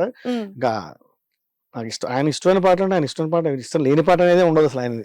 ఓకే, బట్ ఆయన ఫ్లాప్ సినిమాల్లో కూడా నాకు చాలా ఇష్టమైన పాటలు చాలా ఉన్నాయి. సరే ఒకటి చెప్పండి అయితే, ఫ్లాప్ సినిమాలో ఒక song. జవ్వుమని కొండగాలి గత్తిలా గుచ్చుతోంది, జస్ట్ ఎగ్జాంపుల్ చాలా ఉన్నాయి. Okay, super. విజయ్ దేవరకొండ. సడన్గా విజయ్ దేవరకొండ అంటే I can say Geetha Govindam. Okay, Geetha Geetha Govindam. Govindam చాలా ఇష్టం, సినిమా ఇష్టం, అందులో పాటలు కూడా చాలా ఇష్టం. ఓకే, మహేష్ బాబు గారు. మహేష్ బాబు ఖలీజా. ఖలీజా. ఎప్పుడైనా అవకాశం వచ్చిందా ఆయనకి పాడడానికి? ఇంకా మహేష్ బాబుకి పవన్ కళ్యాణ్కి పాడాలి, యాక్చువల్ వాళ్ళిద్దరికి పాడాలి ఓకే అనుకున్నా. ఇంకా వేరే వాళ్ళు ఎవరి గురించి లేదు, నాకు వాళ్ళిద్దరికి పాడాలని ఉంది. ఓకే. రవితేజ గారు. రవితేజ గారు నాకు పర్సనల్ లెవెల్ కూడా చాలా క్లోజ్. మ్మ్. సో నాకు చాలా అలవాటు, వాళ్ళ ఫ్యామిలీ అందరూ ఫ్యామిలీ కూడా అలవాటు.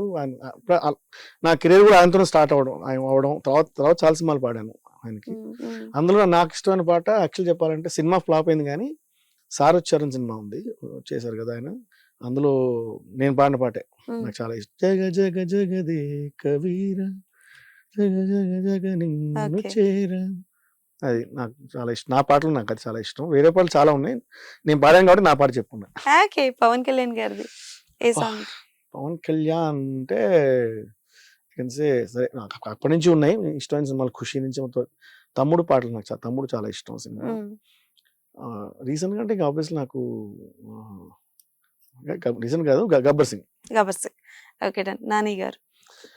నానికి కూడా నేను పాడాను, బట్ ఇప్పుడు నాని నాకు రీసెంట్ గా నాకు బాగా చాలా నేను హాయ్ నాన్న. హాయ్ నాన్న. నాని గారికి పాడింది రంచవే మేనత్త అంతే కూతురా, అంతే ఒకటే. That one only. Okay. So recent గా అంటే రీసెంట్ సెన్సేషన్ అంటే చూసుకుంటే అమరన్ అనొచ్చు. అవునండి. సో సాయి పల్లవి గారిది ఏదైనా ఏం సాంగ్ ఇష్టం? సాయిపల్లి సారంగ దరియా. సారంగదరియా. ఓకే. సారంగ దరియా నీ లవ్ స్టోరీనే కాదు, అందులోనే కాదు, పాట కాదు కదా, సారంగదరియా లవ్ స్టోరీస్. లవ్ స్టోరీలోనే కదా. అదే ఆ పాట నాకు చాలా సారంగదరియా. ఓకే. కీర్తి సురేష్ గారు. అబ్బో కీర్తి సురేష్ మహానటి. మానటి. Okay, done. సో బాలకృష్ణ గారు. బాలకృష్ణ గారు అఖండ. అఖండ. ఓకే. అఖండ అంటే ముందు సింహ ఇవన్నీ కూడా నాకు ఇష్టం, కానీ అఖండ ఎక్కువ నాకు చాలా నచ్చిన సినిమా. ఓకే. ప్రభాస్ గారు. ప్రభాస్ నాకు యాక్చువల్గా మిర్చి. ఓకే. ఎన్టీఆర్ గారు. జూనియర్ ఎన్టీఆర్ గారు. ఎన్టీఆర్ నేను పాడిన, అందుకు నేను పాడిన పాట అప్పుడు ఆయన కొంచెం బుద్ధిగా ఉండేవాడు ఆయన కాబట్టి నా పాటే నాకు చాలా మంచి పాట అది. ఓకే. అందాల బొమ్మరు ఓ ముద్దు గుమ్మరు నేరేడు పండురు నెరజాణ, ఓకే. చాలా మంచి పాట, నేను పాడిన పాట కాబట్టి. Okay, done. సో అదొక్కటే పాడారా ఎన్టీఆర్ గారికి? అంతే. తర్వాత ఐ థింక్ ఏదో సినిమాకి శక్తియా ఇంకేదో సినిమాకి యాక్చువల్లీ నేను ట్యూన్ అదే మణిగారి దగ్గర జనరల్గా ట్యూన్ నుంచి సింగర్స్ పాడుతుంటారు, ట్యూన్ లెవెల్ నుంచి పాడతారు. ఫస్ట్ ట్యూన్ పాడిస్తారు ఆయన, తర్వాత ట్రాక్ పాడిస్తారు, అలా ఉంటుంది. ఒక స్టేజ్లో ఉంటాయి ఆయన దగ్గర. అంటే వేరే వాళ్ళ దగ్గర సిస్టమ్, ఆయన దగ్గర సిస్టమ్ ఉంటుంది. ఫస్ట్ ట్యూన్ లెవెల్లో పాడిస్తారు, ఆ ట్యూన్ లెవెల్లో వాయిస్ ఓకే అయితే ఆటోమేటిక్గా ఫైనల్ కూడా వెళ్ళిపోతుంది. సో అట్లా ఉంటుంది అనమాట. సో అలా ట్యూన్ చాలా పాడాను కదా, అలా శక్తి సినిమా అనుకుంటాను. ఐ థింక్ ఒకటి ఏదో ట్యూన్ పాడాను. అలా ఫుల్ ఫెచ్ సాంగ్ పాడింది అదొకటే, ఓకే. అల్లుడు. సూపర్. సో మెనీ థింగ్స్, చాలా కొత్త కొత్త విషయాలు చెప్పారు, చాలా క్లారిటీస్ చెప్పారు. Thank you Thank so you. Much. So hope మళ్ళీ ఒక 2-3 ఎపిసోడ్స్ చేయాలని మనస్ఫూర్తిగా కోరుకుంటున్నాం. థ్యాంక్ యూ సో మచ్ అండి. Thank you. Yes, so that's all for today. మళ్ళీ కలుసుకుందాం. హిట్ టీవీ యాప్, ఇందులో short news, live news, entertainment shows, movies, digital magazines తో పాటు మీ జిల్లా వార్తలను కూడా ఫ్రీగా చూడొచ్చు. అంతేకాదు, కేజీ నుంచి పీజీ వరకు విద్యార్థులకు స్కాలర్షిప్ కూడా అందిస్తున్నాం. ప్రతి వారం 10 మందికి లక్కీ డ్రా ద్వారా ఒక్కొక్కరికి 10,000 రూపాయలు అందిస్తున్నాం. ఇంకెందుకు ఆలస్యం, వెంటనే హిట్ టీవీ యాప్ ని డౌన్లోడ్ చేసుకుని ఫ్రీగా ఎంటర్టైన్మెంట్ పొందండి. Hit TV app. Hit TV app. Hit TV యాప్ని ఫ్రీగా డౌన్లోడ్ చేసుకొని ఎంజాయ్ చేయండి. మీకు నచ్చిన ఎంటర్టైన్మెంట్ కోసం హిట్ టీవీ యాప్ ని ఫ్రీగా డౌన్లోడ్ చేసుకుని ఎంజాయ్ చేయండి. హిట్ టీవీ యాప్ని డౌన్లోడ్ చేసుకుని ఆస్వాదించండి, ఆశీర్వదించండి. ఇంతమంది సెలబ్రిటీలు హిట్ టీవీ యాప్ ని డౌన్లోడ్ చేసుకోండి అని చెప్తున్నారంటే ఎంత మంచి యాప్ ఆలోచించండి. అమెరికా అమెరికా అమెరికా అమెరికాలో చదవాలనుకునే వాళ్ళకి విశ్వసనీయమైన పేరు మన శౌర్య consultancy. UK Law 1 Year Masters. UK Law 1 Year Masters. 2 years work permit up to 5 years visa. Contact Saurya Consultancy. Contact 89851 89851.